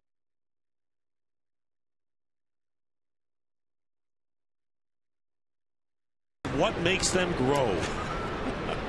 This game summary is brought to you by Hulu, an evil plot to destroy the world. Enjoy. Here's Victor Martinez, 1 for 2 with a single. 1-0 the count. The Indians have 2 hits, both coming in the 4th inning against Matt Garza. They loaded the bases with 2 out, could not score. As Garza, that's been the only troublesome inning for the right-hander today.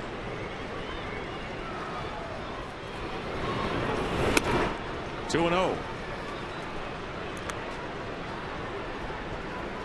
Victor Martinez, a .391 career hitter against the Rays. But going against a tough pitcher, he's now 2 for 9 in his efforts against the 25-year-old native of Fresno, California.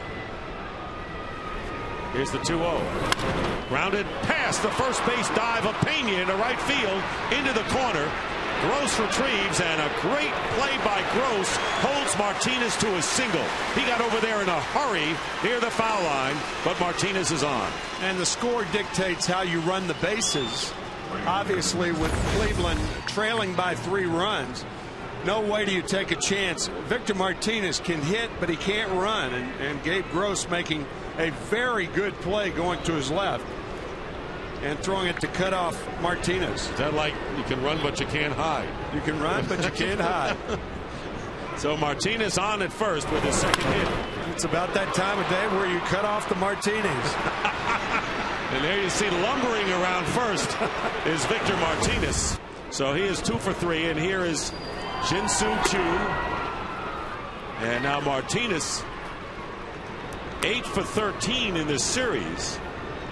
So that .400 batting average is going up. He is an offensive force, isn't he? He can flat out hit. Chu is 0 for 2 and takes ball 2 from Matt Garza. So the Indians trying to strike back here in the top of the 6th inning.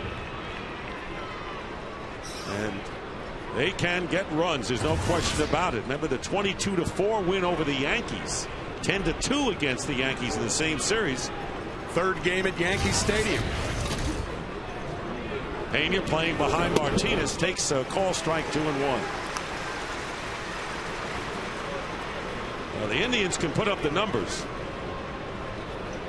They thought they put up enough last night when they led 7-0 in the 4th inning. 9-0 on Thursday. Had to hold on for an 11-7 win. Good fastball by Garza, and the count is even at 2-2.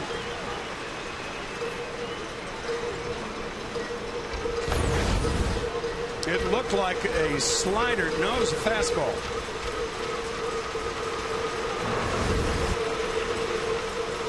That's the thing.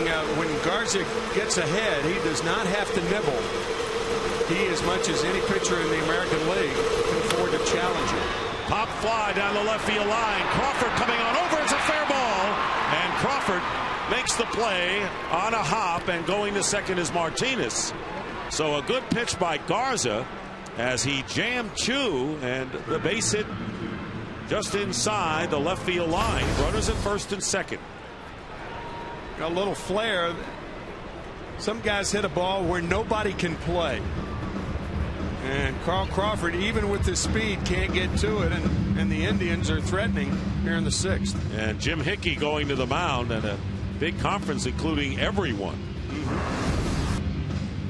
Garza has now allowed 4 hits, 2 in the 4th and 2 more here in the 6th, and nobody out in the tying run. Coming to the plate, you saw him moments ago in the on-deck circle, Johnny Peralta. Peralta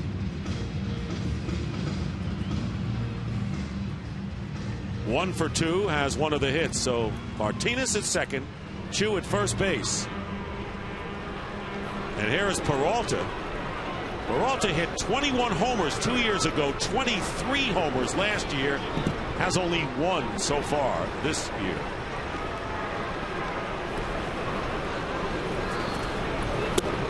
That pitch is down low, 1-0.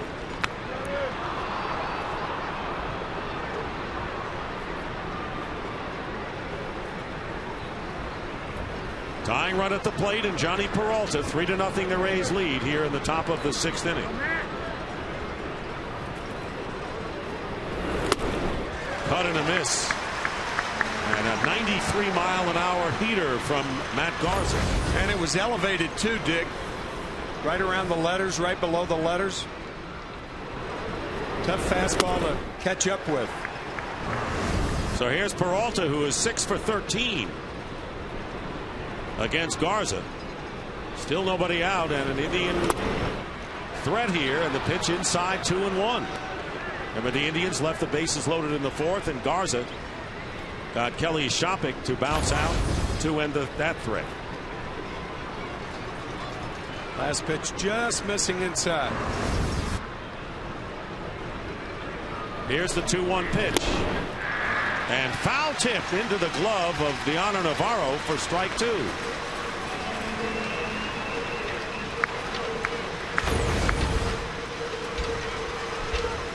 Didn't want to, but did.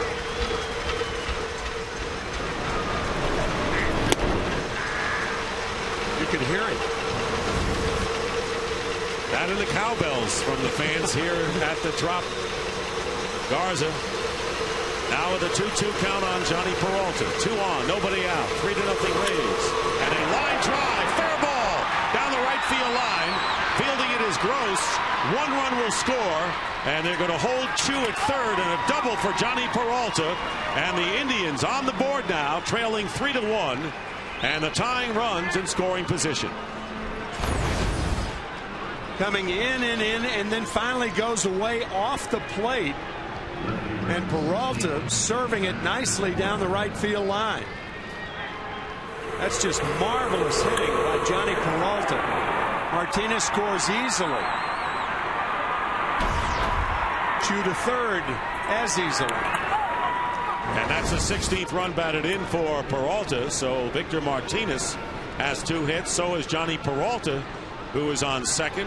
Chu is at third, and here is Matt Laporta. So Laporta, a Floridian, has a chance to help his Cleveland Indians here. Takes a breaking ball inside, 1-0. Laporta has bounced out and popped out.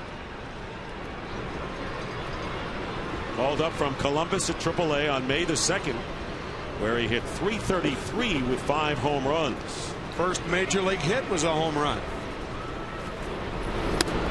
In tight again. So Garza working inside against Laporta behind 2-0.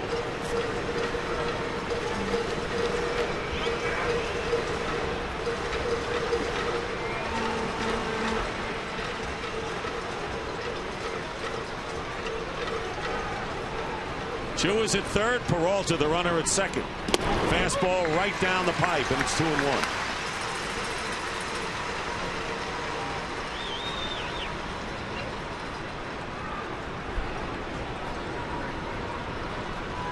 So here are the Indians battling the Rays. Despite that disheartening loss last night, down 3-0 here. Coming back here in the 6th. There's a strike. Good pitch from Matt Garza on the outside corner. You take that 2-0 fastball right down the pipe, and now a pitcher like Garza threads the needle on that outside corner. So here is Matt Laporta, who lives in nearby Tampa. Still nobody out. 3 hits to start the 6th inning for the Indians.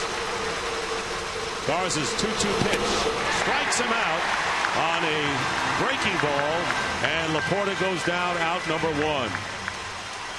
Fox Saturday Baseball is sponsored by DirecTV. If you call yourself a sports fan, you've got to get DirecTV. By Craftsman. There's a Craftsman in all of us. And by Kentucky Grilled Chicken. Get a 2-piece meal for just $3.99 and unthink KFC. So 1 out, runners remain at second and third, and here is David DeLucci, the designated hitter, 0 for 1 with a walk, and fouls the first pitch back for a strike. That strikeout for Garza was his 3rd of the game. But with less than 2 out and a runner at third, Indians still with big opportunity to narrow the gap. And for the first time today, the Rays have bullpen activity. Left-hander Brian Schaus warming up. 0-1 to the Indians DH, almost thrown all the way back. 1-1. Brian Schaus getting ready for the 2 left-handers, Valbuena and Grady Sizemore, that hit back-to-back. Valbuena 9th, Sizemore 1st. There is Schaus working, and pitch number 100 coming up for Matt Garza.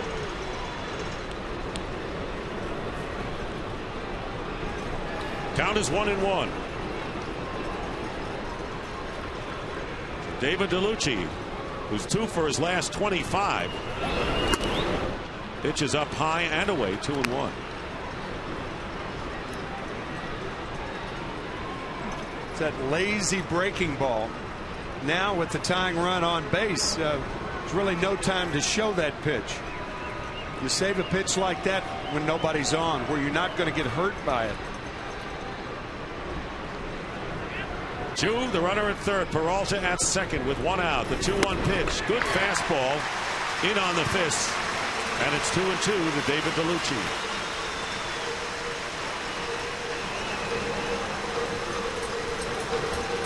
DeLucci came off the DL on May the 1st with a strained calf that activated him, put him out of action for over 20 games. 12th year in the major leagues. Battling Matt Garza. 2-2. Stays alive.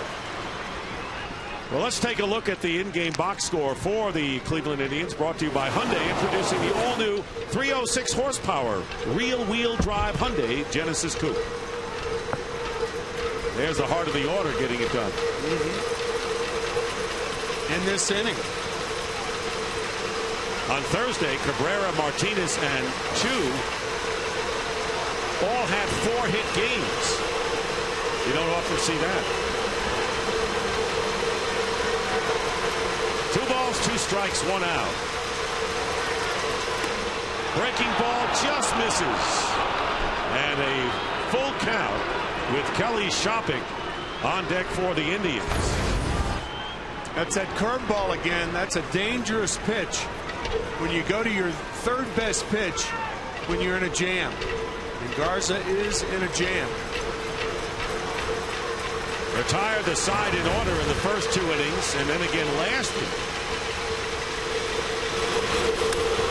And DeLucci hits a fly ball in the left field. Carl Crawford under it, getting ready to tag up his Shin-Soo Choo, and he'll come across with the 2nd run. So a sacrifice fly by DeLucci, his first RBI of the season. Holding at second base is Peralta, and the Rays lead now is 3-2.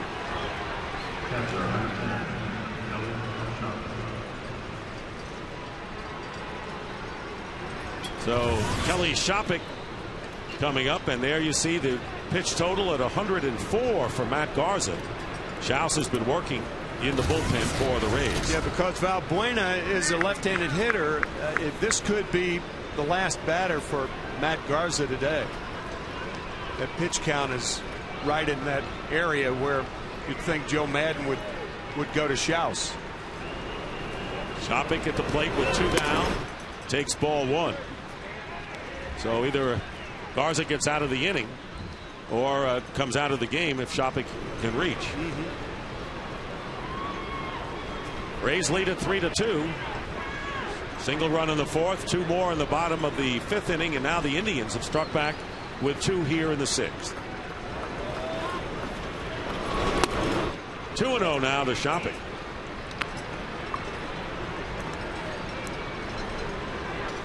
Joe Madden getting ready to make a move if necessary.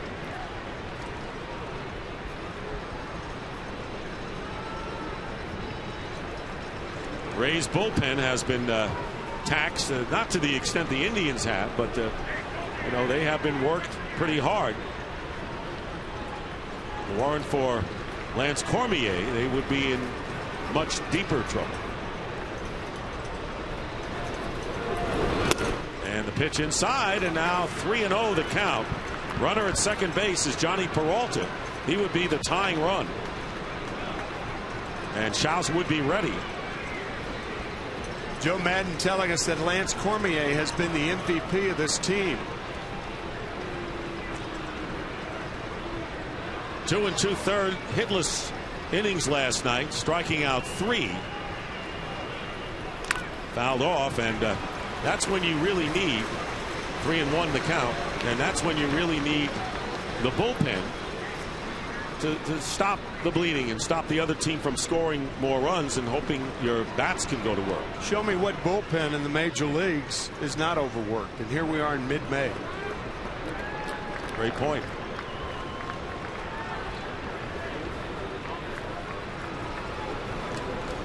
'30th pitch of the inning upcoming to Shopping. Walks, ball 4. And runners now at first and second. And we'll see. Joe Madden is yet to make a move. And Louis Valbuena, the left-handed hitter, coming up 0 for 2. The only reason Joe would not make a move here, in my opinion, is that Matt Garza's the best pitcher on the Rays staff. If you allow a guy like Schaus to come in and give up the runs, his runs, and perhaps have him lose the ball game, then you've really taken a shot at your best pitcher, and that's why Garza's in there to at least pitch to Valbuena. And those are the things managers have to consider when they think about making moves. And the first pitch to Valbuena is taken for ball 1. 69 pitches thrown by Matt Garza alone in the last 2 2/3 innings, and now another meeting at the mound. I'm sure Joe Madden thinking of the long term and looking at Matt Garza and how he's going to help the Rays in August as opposed to right now. You don't want to take him out and have somebody else giving up the runners that he put on base. Tell you, our viewers should really think about what's coming up next week on Fox Saturday Baseball. Great matchup between the Phillies and the Yankees. Interleague play gets underway as the Phillies come to new Yankee Stadium. Pitch number 111 coming up to Valbuena with the count 1-0. Strike. 1 ball, 1 strike. Grady Sizemore would be on deck for the Indians. There's Sizemore. Aaron Laffey has begun to toss in the Indian bullpen. They're the runners. Peralta is on his second. DeLucci, who got the run in on a sacrifice fly. Shopik the runner at first, and it's 1-2. And there is Laffey, highly regarded by Eric Webb.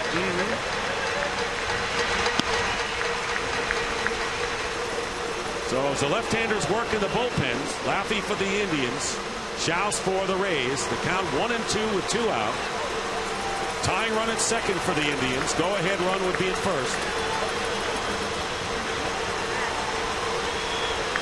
Here's Garza's 1-2 pitch, and a line drive, foul, and handled nicely in the bullpen. Now that's a bullpen catcher right there. Got his mask hanging out of his back pocket. Just gave the ball to a youngster in foul territory after he made the short hop. He's there to protect the catcher, by the way. Can't have too many catches. No, that's right. With the shin guards and the protectors. Yeah. 1 ball, 2 strikes again. Going to work is Garza on Valbuena. Missing outside. Do you ever recall you having that duty in the bullpen, Tim? Oh, yeah. Oh, yeah. Oh, yeah. Yeah, warming up pitchers, you mean? Or protecting a catcher. Yeah. Oh, yeah. Yeah. But you don't remember when. Right? Oh, more than once. Oh, yeah. You had to pay your dues, in other words. Oh, that's right. 2 balls, 2 strikes. Full count, 3-2. And 1 pitch away from loading them up for Grady Sizemore. And 1 pitch away, one way or the other, from being out of this game. Tampa Bay Rays. 3 games under 500. 7 games out of the lead in the AL East, with Toronto winning today. Trying to hold on to this lead at 3-2. And the payoff pitch. Runners go. And the pitch fouled back.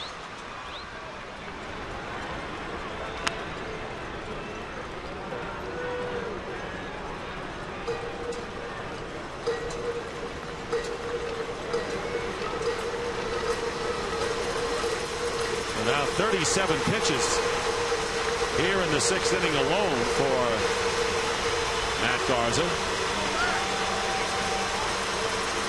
Come on, ring that thing. Fan before was just trying to, just hardly moving that cowbell. Runners with their leads. Again, the 3-2 pitch. Runners go, and another foul ball. So the pitches pile up for Matt Garza.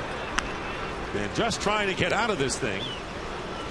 As Joe Madden says, look, you get Valbuena or don't. And the 9th pitch of the at-bat coming up. So Valbuena really putting Garza to the test.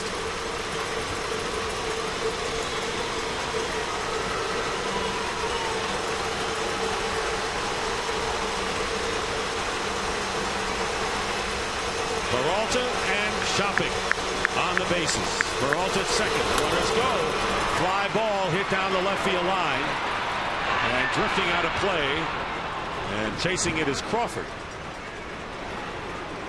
So 10 pitches now. Yeah, feisty at bat by Valbuena. Who was acquired in a trade with the Seattle Mariners in the offseason after the 2008 season. How about an oddity in the lineup of the Cleveland Indians today? They have 3 ex-Seattle Mariner farmhands with different trades in one lineup.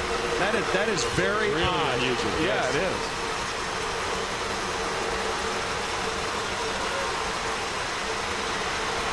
Runners runners will be on the move. 3-2 with 2 out.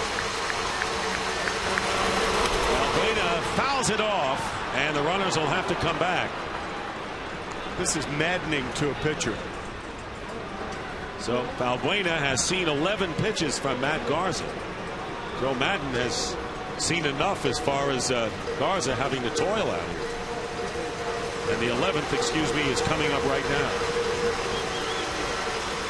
Eric Wedge is hoping his young second baseman can deliver.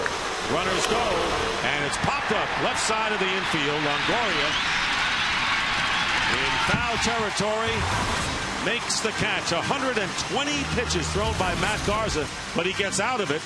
And we go to the bottom of the 6th inning. Evan Longoria will be coming to the Rays, who lead 3-2.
Max replays.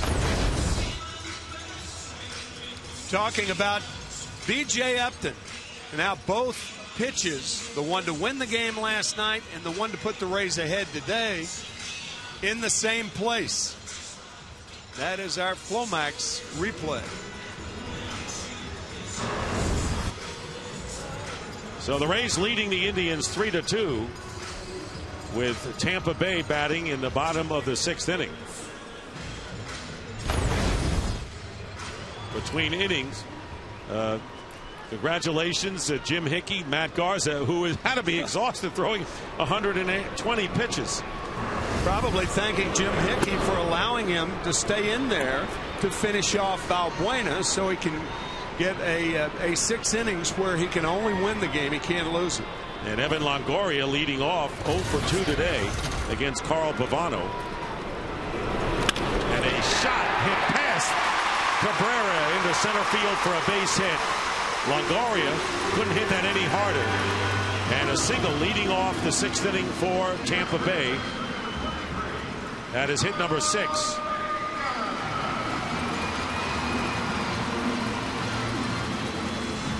And going to the mound is Eric Wedge, and he's going to make a pitching change right now with Carlos Pena coming in. And the left-hander Aaron Laffey will be facing the left-handed hitting Pena. We'll be back.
And right now, let's take a look at the Zantac relief pitcher profile.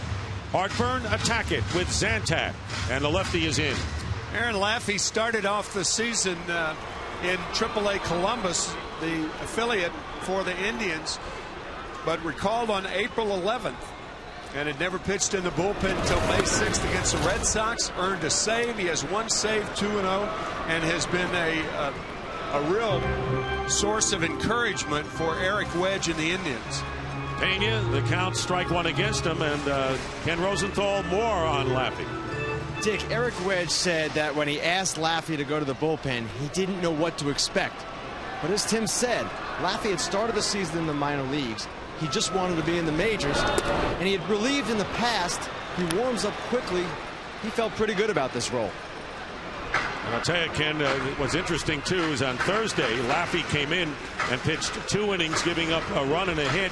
And because they needed the services of Laffey early on Thursday, that affected their relief pitching last night when they blew that 7-0 lead. So the comeback by the Rays, even though they did not win on Thursday, affected last night's game.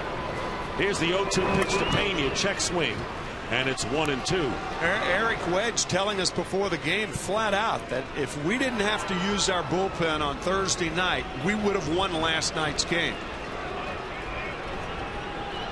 So the effect of a game could be what is occurring the night before. Funny, Joe Madden told us the same thing. That's right. Longoria with the lead, pitch taken up high. And the count 2 balls and 2 strikes. So Carl Pavano, who had won his last 3 outings and cannot win this game, working 5+ innings, allowing 6 hits, 3 runs, responsible for Longoria at first, struck out 6, struck out the first 4 batters he faced today, and walked only 2, gave up the home run to B.J. Upton. 2 balls, 2 strikes. Longoria with the lead, and a foul ball off to the right. Matt Burgess, another pitcher who was used the other night, and all of a sudden the bullpen is bare when you really need them, as Eric Wedge needed last night.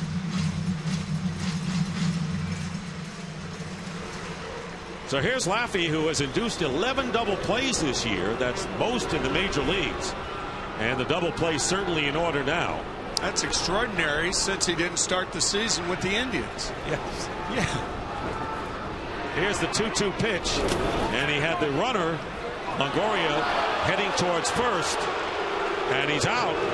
Pena on the pitch, low and away, is a strikeout victim for the 2nd time. Carlos Pena could not hold up. Close call. It was very close. Pena obviously didn't agree, and you could make a case, but there's one away, and Willie Ibar coming to the plate. And the third base umpire, Greg Gibson, making the decisive call. So here's Ibar, 0 for 2. Ground out in a double play ball. Rays lead at 3-2. They've out hit the Indians 6-5. Laffey's first pitch is outside, ball 1. So Ibar, who's a switch hitter, now batting from the right side of the plate.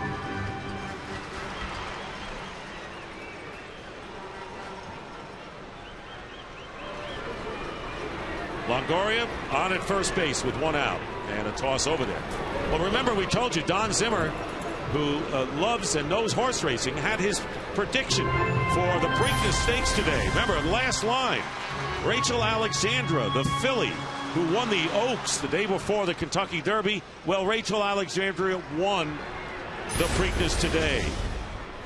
And that's only part of the story, because Mind That Bird, the horse that won the Kentucky Derby in a huge underdog role, finished 2nd. And Calvin Burrell, who was the jockey for Mind That Bird and then went over to the filly for this race, won here. So he now has won both of the first 2 legs of racing's Triple Crown on 2 different horses. That's great. 2-1 now to Ibar. That, of course, at Pimlico, the first filly to win since 1924. Phillies world champions last year. Philly wins the Preakness this year. Just take the PH off, put an F in there, and you got it. Right? And the pitch outside. 3 balls and a strike. Aaron Laffey in relief of Carl Pavano. And the Indians are down 3-0. Fighting back with 2 runs in the top of the 6th inning.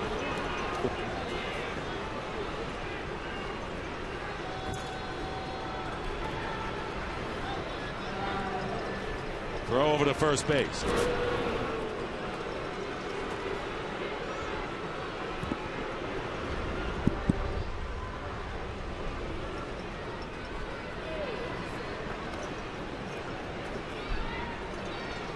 .24-year-old native of Cumberland, Maryland.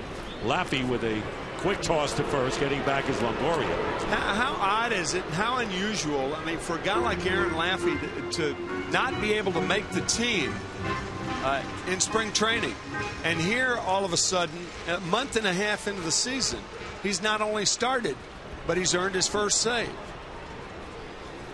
One of the oddities. Yeah. Strike 3. Or check it. It's a strike, and it's 3-2. So 3 balls and 2 strikes. Ibar started to make it down to first base.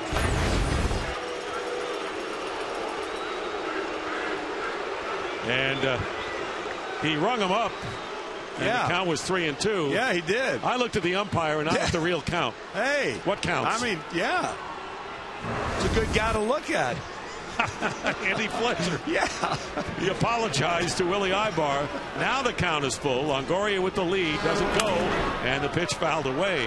You've heard of hitters who hit a ball to track power who have home run trots. Well, I guess umpires have strike 3 calls also. Andy couldn't wait to give it. Yeah.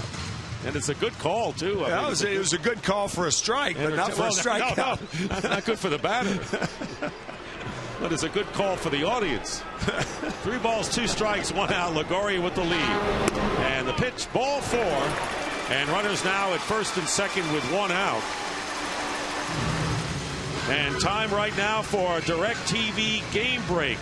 Well, remember John Lackey, who hasn't pitched this year, gave up 10 runs against the Rangers last year's first pitch thrown behind Ian Kinsler, and then he hits Kinsler, and guess what? 2 pitches.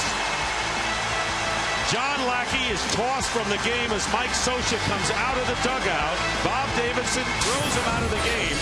So a very brief return to the game by John Lackey. 2 pitches, his first start of the year. He's been hurt prior to his start against Texas today.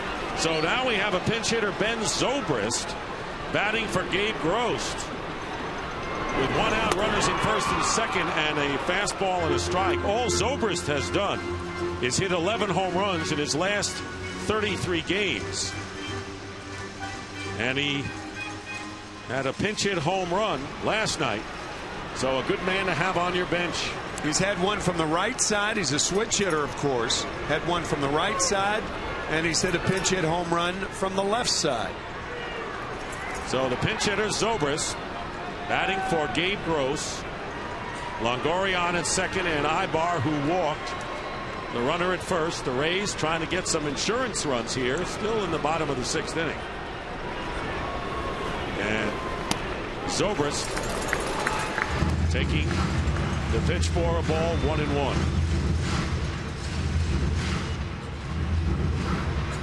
Nicknames are always clever. Ken Rosenthal, what about Ben's? Well, Ben Zobrist's nickname, Dick, is Zorilla. Joe Madden calls him that because of his show of power. Last season, 5 home runs in September. This time he hits to Peralta, who fortunately gets the force at second as the shot bounced off of Johnny Peralta. But go on. I like this nickname, Ken.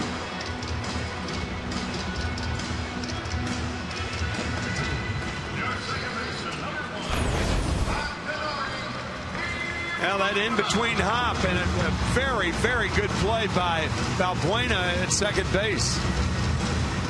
So Zorilla hit to a fielder's choice. I still want to hear the rest of that. Yeah. All right, Ken. Dick, as I was saying, last season, 5 home runs in September. He finished with 12 in just 198 at-bats. And as you mentioned, he has shown a lot of power this season as well. He is a very useful player off the bench. Sure is. He's on at first base. Longoria went to third on that fielder's choice. 2 down runners at the corners, and here is Iwamura, who's 2 for 2 with a couple of singles. He has stolen a base and scored a run. And the count 1-0 to the Rays second baseman, Akinori Iwamura. We're in the bottom of the 6th inning. Tampa Bay leading 3-2. Runners at first and third. That's down low, 2-0.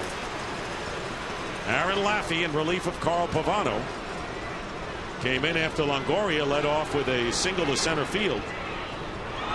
Pena struck out. Ibar walked, and then Zobrist bounced into a fielder's choice.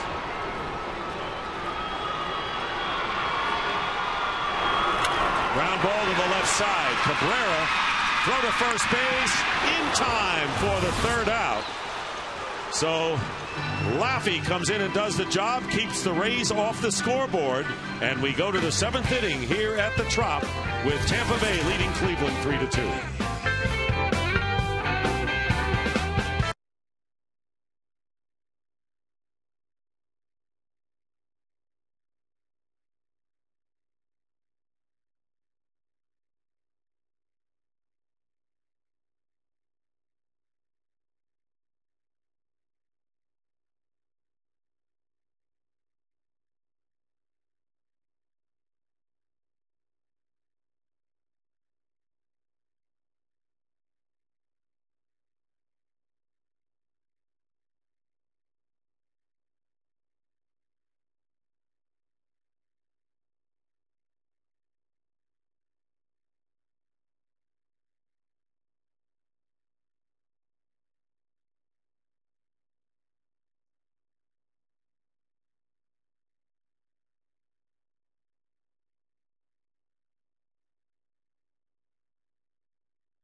Taco Bell.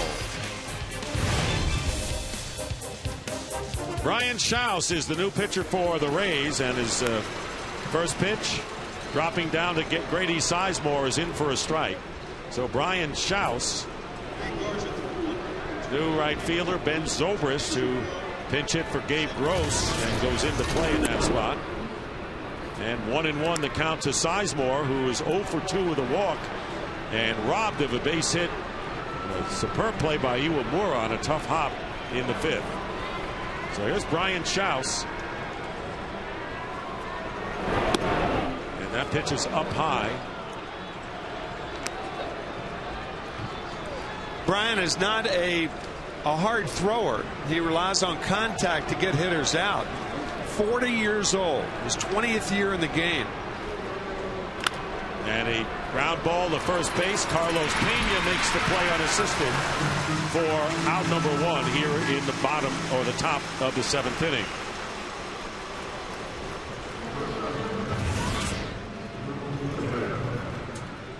Ryan Schaus from Effingham, Illinois. Thought I was going to say England for a while. Right too. 19, yes, Right too. 19 years in the big leagues. 13th appearance. 1-1 in his record. Here is Asdrubal Cabrera, and strike 1 to him. Cabrera 0 for 3, has struck out twice today. Switch hitter. And batting right-handed for the first time this afternoon. That last pitch was 68 miles an hour. You talk about a disparity in pitchers. Garza and Schaus. On the outside corner, but if you catch the corners, you're going to get the job done. There's Grant Balfour in the bullpen for the Rays. So that's how Joe Madden is trying to map out the game. You got the hard thrower in Garza with great stuff, soft thrower with Schaus, and hard thrower with Balfour. And Cabrera strikes out looking. 3rd time he's gone down. And there are quickly 2 down in the 7th for Cleveland. Cabrera takes one right down the pipe. Asdrubal seemed to question home plate umpire Andy Fletcher, but that pitch was a strike. Victor Martinez came into the game hitting .400. He's now at .405. Has singled his last 2 times up and scored one of the 2 runs for the Indians last inning when they sent 7 men to the plate, but still trail 3-2 and a call strike to Martinez. No, you've heard the term before, the no doubles defense, that in a 1-run ball game or a tie game, particularly with 2 out and power up there, you don't want to double hit over an outfielder's head. So they're going to play a step or 2 deeper. The interesting thing is B.J. Upton in center field doesn't have to play deeper because he goes back. He's such an extraordinary athlete that he can play normally and go back on a ball and prevent a double. And the best center fielders do just that. Yeah, I mean, go back to Willie Mays. That's right. And the others. That's right. He was almost playing right behind second base. Yeah, they were in no doubles defense normally. That's the great center fielders. You always wonder when the outfielders play so far deep, not only doubles, but anything that's will land in front of them. Still base hit territory. In order to catch a ball over some of them's head, you need a ticket. A ticket to ride. Yeah. 1-2 with 2 down to Martinez. Brian Schaus in relief of Matt Garza, who worked 6 innings, allowed 2 runs on 5 hits, struck out 3 and walked 4 through 120 pitches today.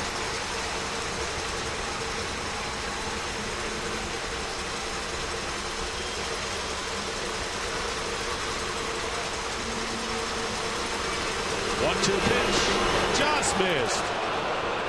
Sweeping breaking ball. He tried to just catch the outside corner. Backdoor it. Yeah. Right? Yep. That's an interesting term because it's not the back door. That's right. It's the side door. You're right. You're so right. But baseball terminology being what it is.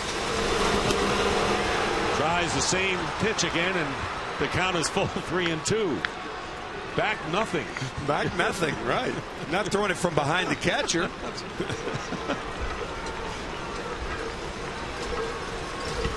Shin-Soo Choo would be next if Martinez can keep it alive for the Indians here in the 7th. 3-2, favor the Rays. Here's the payoff pitch, just fouling it back. To carry this ridiculous conversation a step farther, I guess backdoor would be if you threw it behind the batter, he moves away and it gets on the inside corner. Yeah. He's a right-handed hitter. All right, no.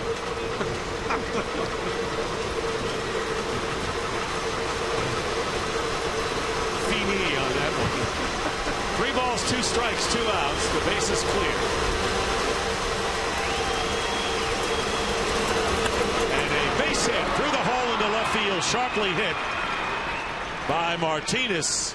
His third straight hit. He's 3 for 4. Well, want to show the world it's not like, it's love? Well, get MLB banking only from Bank of America. And the fan cam today focuses on the fans with their cowbells trying to root the Tampa Bay Rays on. She's the best. And you can hear him, right? You can hear him. Owner of the Tampa Bay Rays, Stuart Sternberg, a big Brooklyn Dodger fan when he was growing up. In fact, he named his youngest son, I believe, after Sandy Koufax. And had a chance through Don Zimmer to meet Sandy Koufax a couple of years ago. So many greats wore the Dodger uniform. Oh, boy. 1 ball and no strike to Chu, who takes a fastball for a strike. Don Zimmer once was talking about when he went to camp, and he knew that, and he eventually did start. But he says, I was in 6th in line at Vero Beach. There was Pee Wee Reese, number 1, some other player, and I was 6th fielding ground balls in spring training. That's how deep the Dodgers were in almost every position. Going around is Chu, and a count 1-2. Ton of talent. And anyway, cowbells were very popular in the 50s at Ebbets Field. Hilda Chester. Hilda Chester was the great woman. The mistress of cowbells at Ebbets Field. 1 ball, 2 strikes, 2 outs.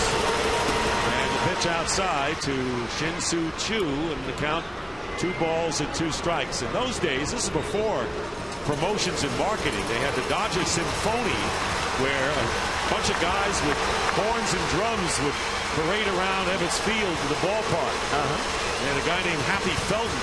Oh, yeah. He had his knot holding. Right 3 on the inside corner, and Chu goes down. The second strikeout by Schaus this inning. 1 hit, 1 left, and the Rays come up in the home 7th, leading 3-2.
Delivered by Miller High Life, good honest beer at a tasty price, and by Bank of America. Show the world it's not like, it's love. Get MLB banking only from Bank of America. So we go to the bottom of the 7th inning, and Jason Bartlett will lead off. There's the line score, inning by inning. You see the Rays with 1 in the 4th on Upton's homer, 2 in the 5th, and the Indians came back with 2 in the 6th. And now the Rays trying to get some more distance between themselves and the Indians. Bartlett knocked in 2 runs with a single last time up, On the first pitch, grounds out to Cabrera for out number 1. Now it's time for the Just for Men hair color hold leaders. And these are the Indians' career hold leaders. Here they are. Eric Plunk, Paul Ossenbacher, brings back memories. Yes, it does. Rafael Betancourt, of course, a member of the Indians bullpen now. You know, you think about, as you look at the Just for Men stay in the game, the holds leaders, you think about this game, the biggest play in this game, here it is, the bottom of the 7th inning, the biggest play was a missed sign by Jason Bartlett, who allowed the runners to steal and then got the hit to drive in the 2 runs that made it 3-0 Rays. Go figure. Yep. Well, just as the Cleveland all-time hold leaders keep their team in the game, you too could stay in the game with Just for Men hair color as Navarro fouls it off and the count no balls and 2 strikes. Jason Bartlett had attempted to sacrifice. He had fouled it off. And then with the count, no balls and 1 strike, runners breaking, Bartlett squared to bunt again. He clearly missed the hit and run sign. And Gabe Gross, who rarely steals a base behind the drawn in third baseman, Johnny Peralta. And the runner at first stole also, so Bartlett gets the base hit, and that's why it's 3-2 and not 2-1 Cleveland. In the dirt. 2 balls and 2 strikes to Navarro. So strange. You talk about execution. Well, we see it so often when the right fielder, or I should say the correct fielder covering, and all of a sudden the ball is hit to the open spaces. We see that all the time.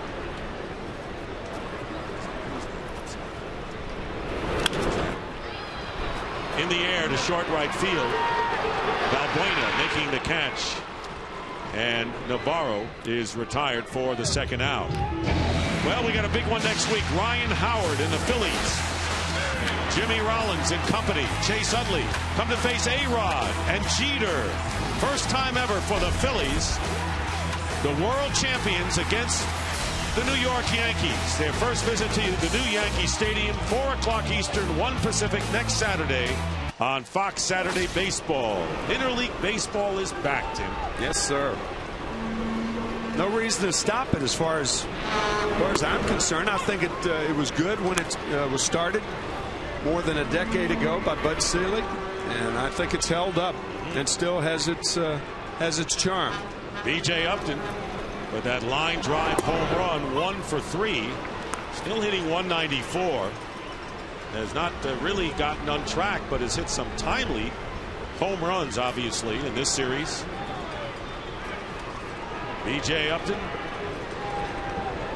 Remember, he had that surgery on his left shoulder in November.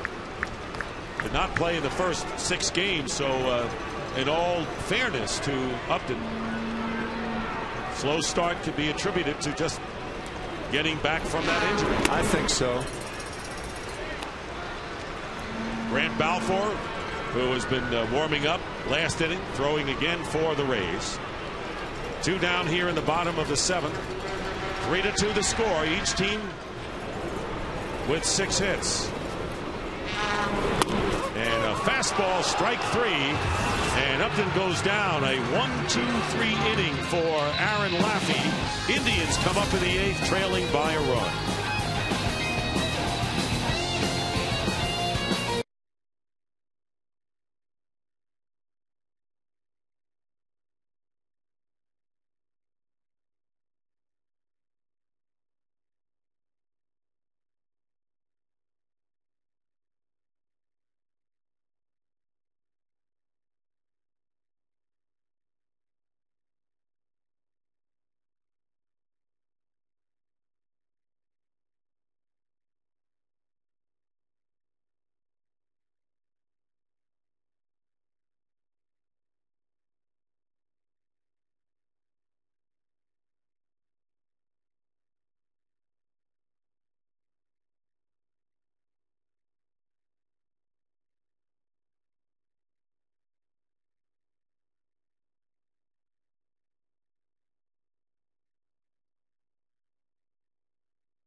who have made a difference in their community.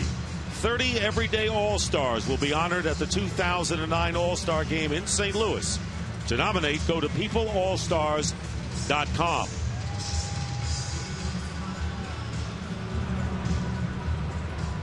Johnny Peralta will lead off. He has 2 hits, a single and a double, has driven in a run. Victor Martinez and Peralta, 2-hit games for the Indians, who trailed by 1. And Grant Balfour has come on to pitch for the Rays, and the first pitch to Peralta is a strike. Grant, a hard thrower like Matt Garza, who started the game. So again, you had Brian Schaus sandwiched in between 2 hard throwers. Fly ball to Upton in center field, and Peralta's retired 1 away. This is an interesting note.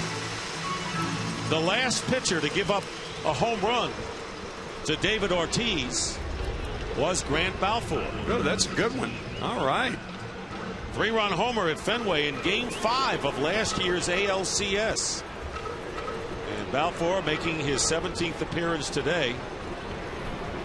Served up that home run ball, and who would have figured at that time that before 2 months were over in the next season that Ortiz would not have a home run and would go to the bench. Almost 100, a little over 170 at bats this year. David's last regular season home run, September 22nd of last year. Matt Laporta, the batter, 0 for 3. There's a strike. 1 ball and 1 strike. Matt Laporta from Port Charlotte, Florida. That's 80 miles south of St. Petersburg, and played at the University of Florida in Gainesville. Pitch down low, and it's 2-1. Mentioned first major league hit home run. That was against the Blue Jays on May the 4th. Blue Jays won again today, 2-1 over the White Sox. Now back in. How about the Blue Jays and their offense? Everybody is known that they've always had good pitching, headed by Roy Halladay. But Toronto is leading the American League in several offensive categories, including runs scored. Could they be the Rays of this year? I don't know. Maybe. That's the current standings. Toronto Blue Jays winning back-to-back world championships in 1992 and 1993. As Laporta strikes out. So what about these Blue Jays, Ken Rosenthal? Dick, their offense, as Tim said, has been outstanding. But really, the story of the Blue Jays right now is how much outstanding work they're getting from their young starting pitchers. Brett Cecil has come up and made an impact. He's a young left-hander. Robert Ray today. These are not household names, and they have several injured starters waiting to come off the DL. Ricky Romero, one of them, Casey Jansen, another. And right now, they can't find the room in their rotation for that group. So a great start for the Blue Jays as David DeLucci takes ball 1. We're talking about the old Ebbets Field and the Brooklyn Dodgers and the ownership here being old Dodger fans.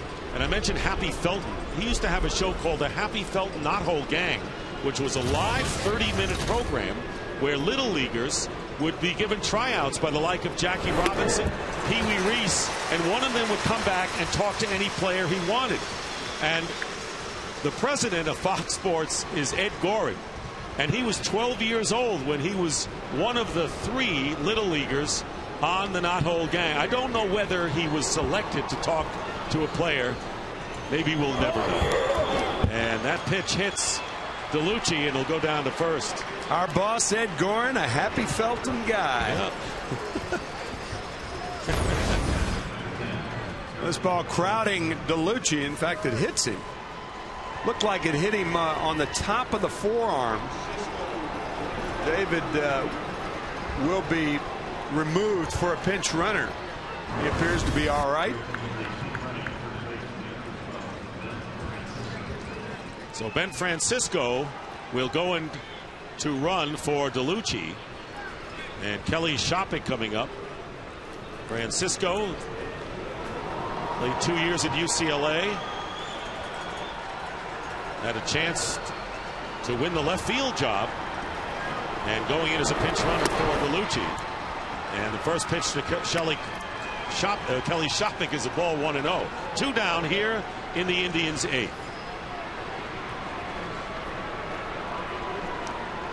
Grant Balfour, the third pitcher for Tampa Bay. Matt Garza worked 6 innings. Brian Schaus worked in the hit and run on, and the pitch is fouled back. Well, that's one of those situations where, as a right-handed batter, he can see the jump of the runner on at third. Francisco had as many as 25 stolen bases in the minor leagues. Was put in there to run, and Kelly Shopping spoils it by fouling it back. The left-hander can't see the jump that the runner has. A right-hander can. Indians trying to get something going, even with 2 out, trying to get a runner in scoring position here in the 8th inning. Diving back is Francisco.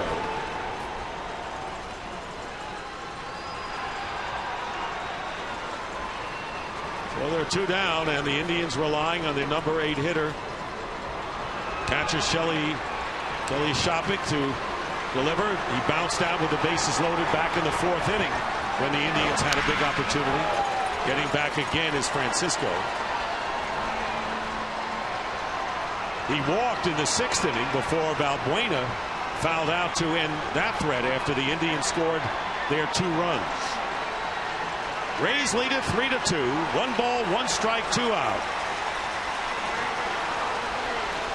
Here in the top of the 8th inning, there goes Francisco, taken for a strike, and in at second with a stolen base is Francisco.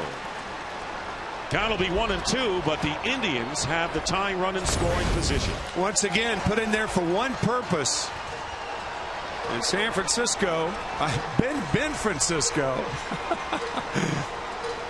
I'm sure he's been to San Francisco. San Francisco stealing your heart again.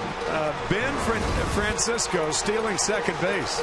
But clearly he was put in there by Eric Wedge to steal. 7th stolen base in 8 tries for Ben Francisco. The count 1-2 to Kelly Shopping. Indians have not delivered with men in scoring position. 1 for 7. That's been one of their problems, especially with 2 outs, which is what they have here. And the count 2 balls and 2 strikes. You could see Grant Balfour talking to himself. You may remember that first round of the playoffs last year when Orlando Cabrera took exception to that, but that's just part of his makeup. A lot of guys out on the mound who talk to themselves, some hitters too. Joe Nelson working in the Rays pen, and the pitch missing. 3 balls and 2 strikes.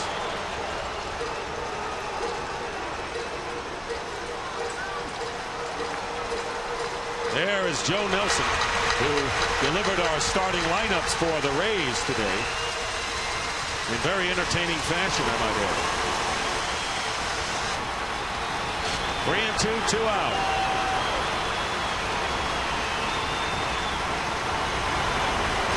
And time called.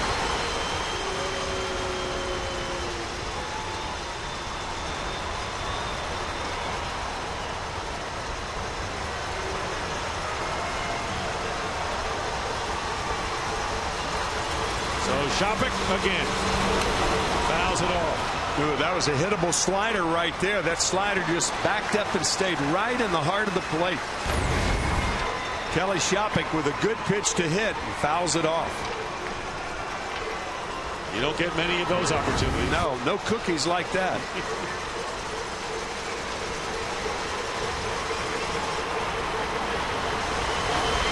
Francisco came in the run for David Gallucci, who was hit by a pitch with the lead at second.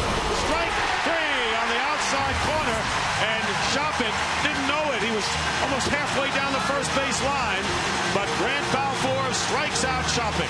He's a catcher, and you can't argue too much when you have only 2 catchers. Ray's got the call.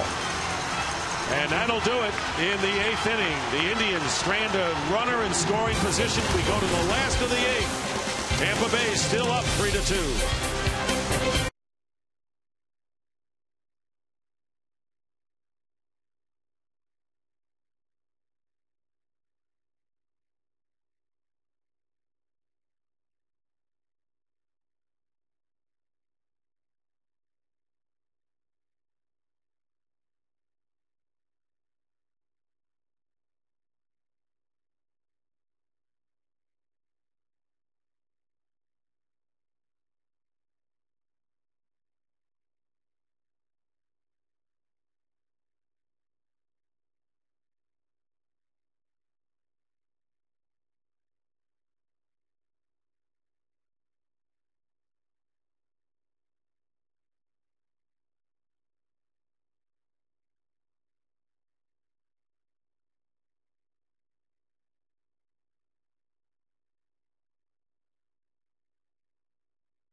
as Casey Kane will try to defend his title against the full field of the world's best drivers. Coverage of the Coca-Cola 600 in Charlotte begins next Sunday at 5 p.m. Eastern, 2 p.m. Pacific in high definition right here on Fox. Aaron Laffey, who relieved Carl Pavano in the 6th inning after Longoria led off with a single. Facing Carl Crawford, Evan Longoria, Carlos Pena here in the last of the 8th. Crawford lifts a high pop fly, foul territory, and coming over, unable to make the play is Peralta.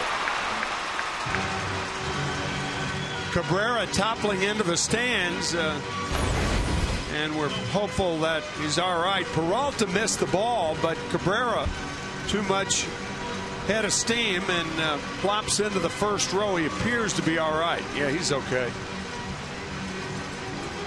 And Peralta all of a sudden seeing Cabrera come rumbling by. Usually that's Peralta come rumbling by because he's the shortstop. That's right.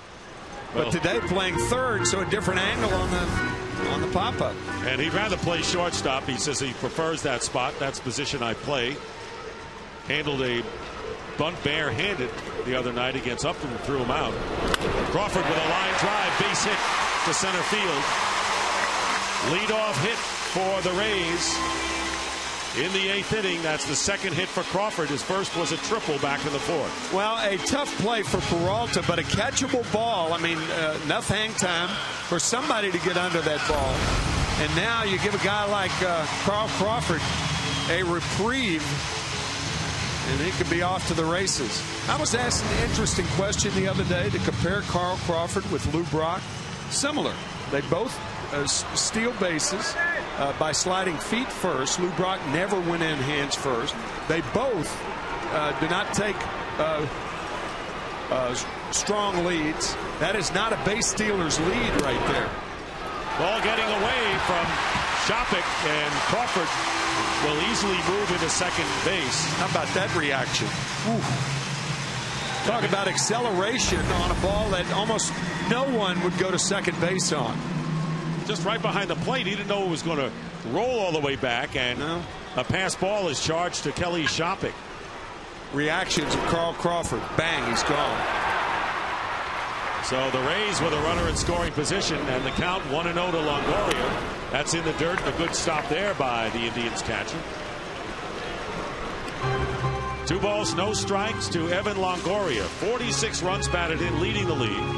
And Carl Crawford, who has 24 stolen bases in 24 tries, leading the league. And the Rays anxious for that insurance run or more here in the bottom of the 8th inning. Breaking pitch, and it's now 3-0 to Longoria.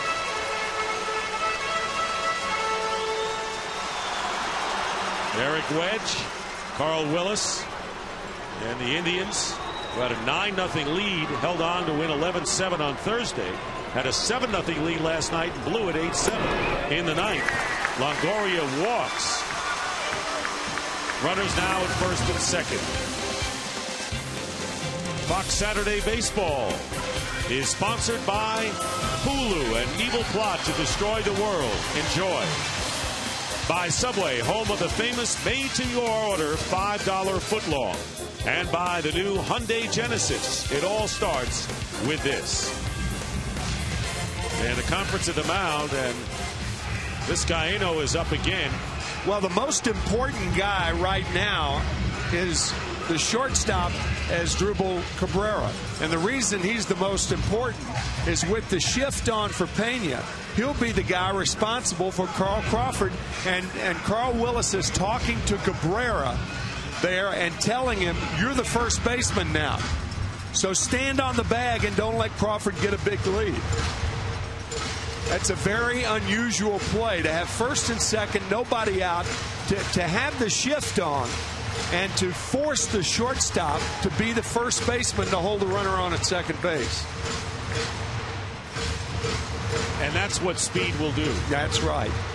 That's right. Not only does the hitter change the defensive alignment, but the runner does too.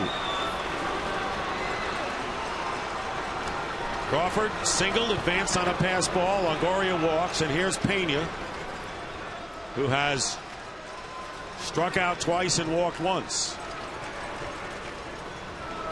Pena coming in with 33 runs batted in, 4th in the league in runs batted in, and leading in home runs. And there you see Cabrera a step away from the bag, and he still bluffed. Yeah.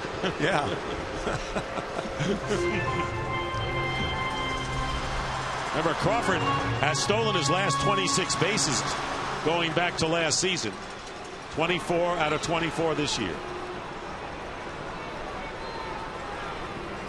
And Peralta not far from the bag at third. Big cut on the off-speed pitch, and it's 0-1 to Carlos Pena. Well, it's not a good base stealing situation right here because there's nobody out. You don't want to take any chance whatsoever of making the first out at third base because Pena can drive you to third, can get you to third with a ground ball out. Nobody out, bottom of the 8th inning. A tight game at 3-2, and the Rays want to loosen it up. Down low, and Shopik does what he should do, blocks it in front. Good play by Kelly Shopik. That's textbook there. 1 ball, 1 strike to Carlos Pena. So Aaron Laffey retired the Rays in the 6th inning after there was a man at first. Got the side out in order last inning, running into some difficulty here. There's Cabrera practically standing on the bag. Good pitch, fastball inside corner. 1-2 now to the Rays first baseman.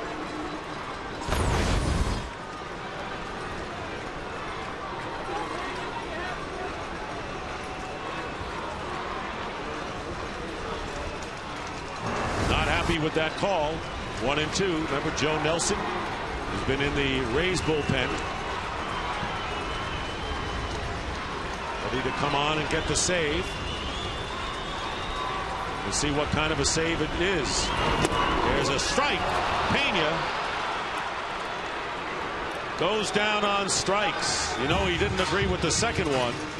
This one was over for strike 3. After the breaking ball, the fastball to get Pena. That is the 3rd strikeout by Laffey. Gets a big hitter there. Now you have a conventional defense. You have the second baseman back to normal. Same with Cabrera. So now is your better chance to steal third, particularly with the 1-out situation. And the switch hitting Willie Ibar walked his last time up, 0 for 2.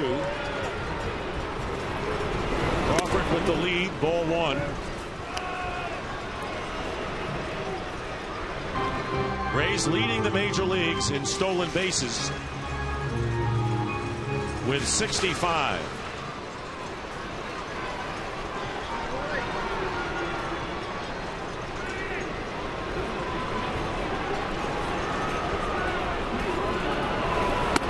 And now it's the second baseman, Valbuena, whose job it is to keep Crawford close to the bag. And they are more in a conventional alignment, the infield is, with Cabrera moving back to normal shortstop. Well, the closer he keeps Crawford, the more the hole opens up to the right side, and Ibar is a guy who can hit the ball through on the other side. Look at the huge hole from first to second. All the Rays really want is a run here in the bottom of the 8th inning. They'll certainly take more, but the one is critical, as now that Laffey falls behind Ibar 3-0 to the DH with Zobrist on deck.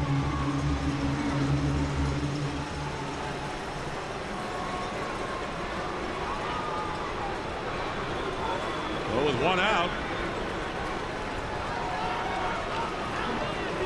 24-year-old Aaron Laffey in his 3rd season. Fastball, and taking all the way was Ibar. It's 3-1.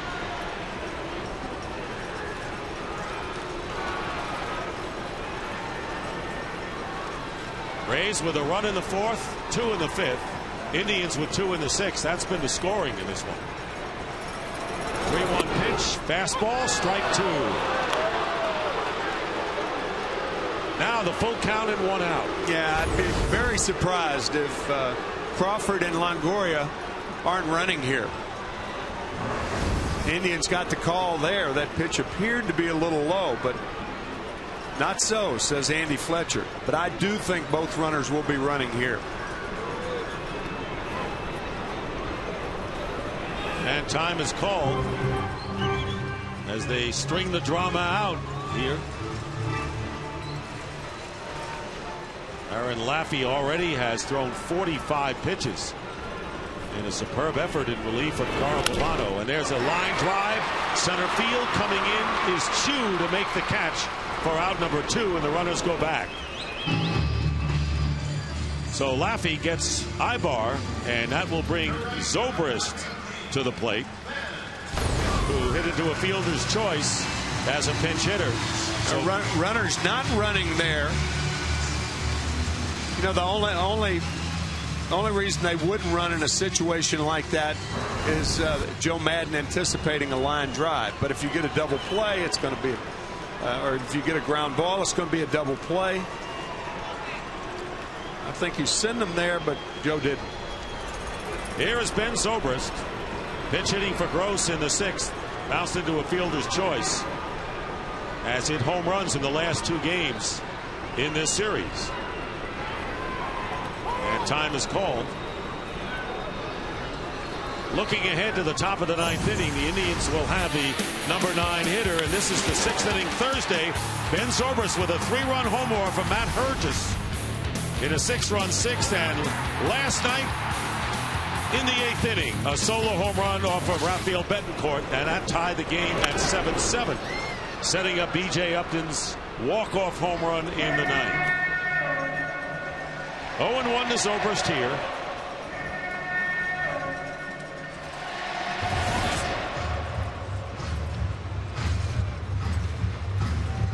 Laffey, 1 out of the really doing a heck of a 3-inning relief job for the Indians. And Eric Wedge looking to keep his team in a 1-run game. Here's the 0-1 pitch to Zobrist. Good fastball. And the count now, no balls and 2 strikes. I think to reiterate Eric Wedge's confidence in Aaron Laffey, and once again a guy who did not even make the team out of spring training. Wedge's confidence in Laffey, and it's backed up here, the youngster. Crawford on at second base, singled, advanced on a pass ball. Longoria walked, and then Laffey struck out Pena. Got Ibar, but this is a fair ball down the left field line by Zobrist. Crawford will score easily. And going around to third and being held up there is Longoria, and on at second with a double. Zobrist continues his torrid hitting against the Indians in this series, knocking in the run to make it 4-2 Tampa Bay. Torrid hitting all season long for Ben Zobrist. Yet another big hit. He tied the game with a home run last night, and now the double gives the Rays at least 1 cushion run. Longoria.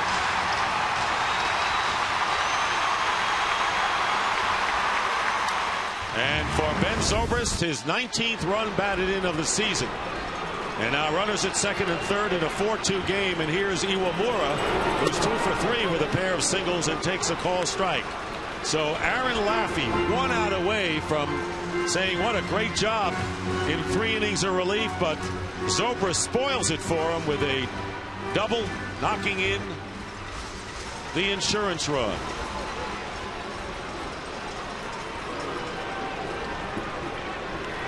Two down, runners at second and third, and the count 1-1. And again, looking ahead to the 9th inning for the Indians, it'll be the number 9 hitter Luis Valbuena, and then the top of the order Grady Sizemore and Asdrubal Cabrera. And if anyone gets on, as they say, Victor Martinez. But now it's a 2-run deficit for the Tribe. Iwamura now has his average up to 283. And a ground ball hit to Cabrera. He eats it up, and that'll do it, but not before the Rays get a run on a big RBI double by Zobrist. We go to the ninth with the Rays leading the Indians 4-2.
Making his 17th appearance of the year.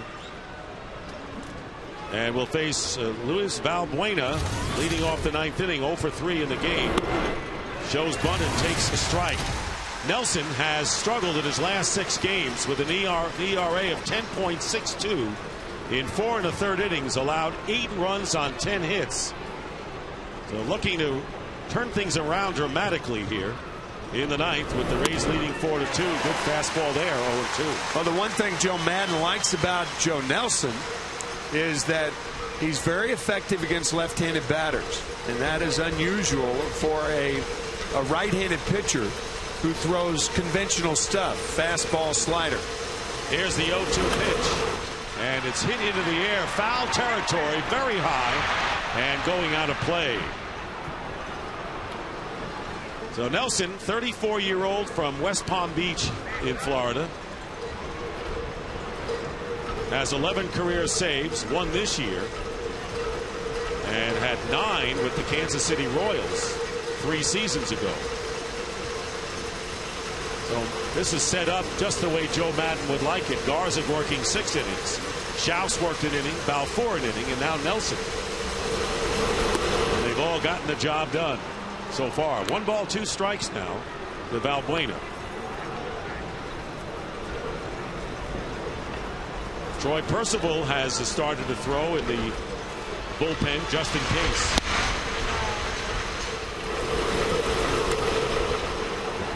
Fouled away. It remains 1-2. Whenever you see a swing like that, you know it's a very deceptive pitch. Changeup after all those high fastballs to Valbuena. Here it is, right. You can see the grip that Nelson has on that changeup, getting Valbuena way out in front. 1-2 pitch hit in the air to left field. Carl Crawford going back, and makes the catch on the warning track. Crawford having to go to his right, caught up with it, and Valbuena's retired for the first out in the ninth. And Pepsi, the official soft drink of Major League Baseball, congratulates Jason Bartlett, today's MLB Clutch Performer of the game, presented by Pepsi.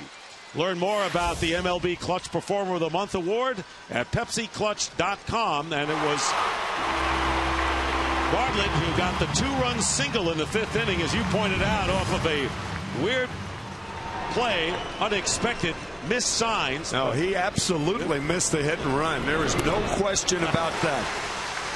And it turned out very well thus far for the Rays. And those two runs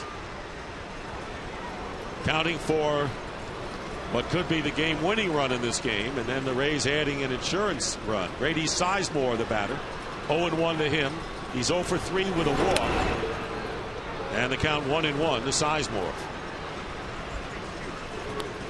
Schaus came in and gave up 1 hit, striking out 2 after Garza's 6 innings. And then Balfour struck out 2 in 1 inning. He did hit a batter, but Joe Maddon has to be extremely pleased with his relief after Garza today. So does Garza. Yeah, to mention him. Fastball fouled back, 1-2. Well, we talked about the all-star who has done so much in the community. How about Grady Sizemore? Model citizen.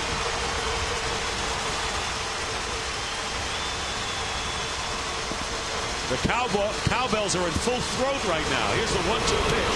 Up high, 2-2. If you can call it a throat. Yeah, sure you can. How about Pena at first base? Hey, you're not guarding the line in this situation because it's a 2-run ball game. The reason he's that close to first is he can't wander off of there because Iwamura is there. Ball, strike 3, and Sizemore goes down on strikes. And there are 2 down to Asdrubal Cabrera. Now you just see why Joe Nelson is effective against left-handed batters. That's a changeup on the outside corner. And that is the 8th strikeout of the game by Tampa Bay pitching. And here's Cabrera, who has struck out 3 of those times. And you want to go right after him. You don't want Victor Martinez coming up representing the tying run. And the first pitch, ball 1 to Cabrera.